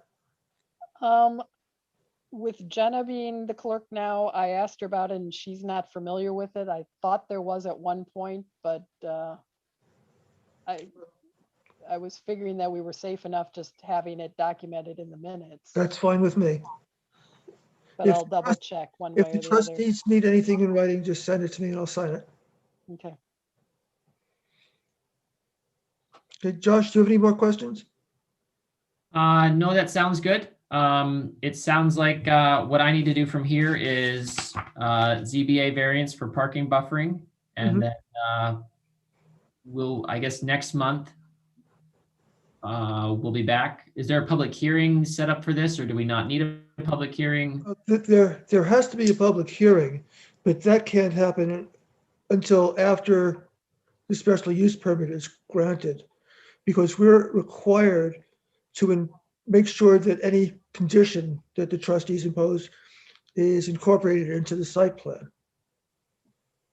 Okay, So- that sounds good. So it sounds as if, I guess next month I don't think you have to come back to us until, for 2 months. you know, I mean, you could work that out with Jane, but until the trustees take some action on this, we won't be ready to look at, a proposed final plan. Okay, that sounds reasonable. I will plan to update lighting and sewer and drainage so that the next time we all meet together, hopefully we'll have sort of all the remaining details that you guys will be looking for. Okay, but you're welcome to come anytime you want. And I have one last question. I was looking for the section on the trees and the site plan thing, and I haven't found it. So at this point, should we consider it still going to ZBA or? Yeah, at some point, Josh, there was an amendment to the zoning law several years ago that allowed the planning board to give waivers on the tree requirements, but it doesn't seem to be in the codified code. So I guess I'll have to go over to the village office and search manually through all the paper statutes, and if I find it, I'll let you know, and the ZBA know that we can take care of that. But otherwise, if I can't find it, it has to go to the ZBA. Okay, that sounds good. Okay. Thank you all. I appreciate your time. Thanks, Jane, for moving the plans around on the screen. Very good. Thank you. Thanks very much. The next item on the agenda is the minutes. What was that, Michael? Oh, I just said minutes. Yay. Yeah, I don't forget minutes. No, you don't worry about it, Gina. I'm just being silly. That's Okay. silly is good. Has everybody had a chance to look at the minutes? And if Yeah. so, does anybody have any corrections or suggestions? No, No. Right, I move to approve the minutes of, Second, of the April 20 meeting. Second, all in favor? Oh, yes. Yes, okay, that's unanimous. Mm. Okay, anybody have any new business that they'd like to bring to our attention? That's the answer I like. So I move to adjourn. Second. All right, all in favor? Okay, we're adjourned at 6:42. Thank you all very much. Enjoy the weather, folks. You too. Bye-bye. Bye. bye, thank you. Bye-bye.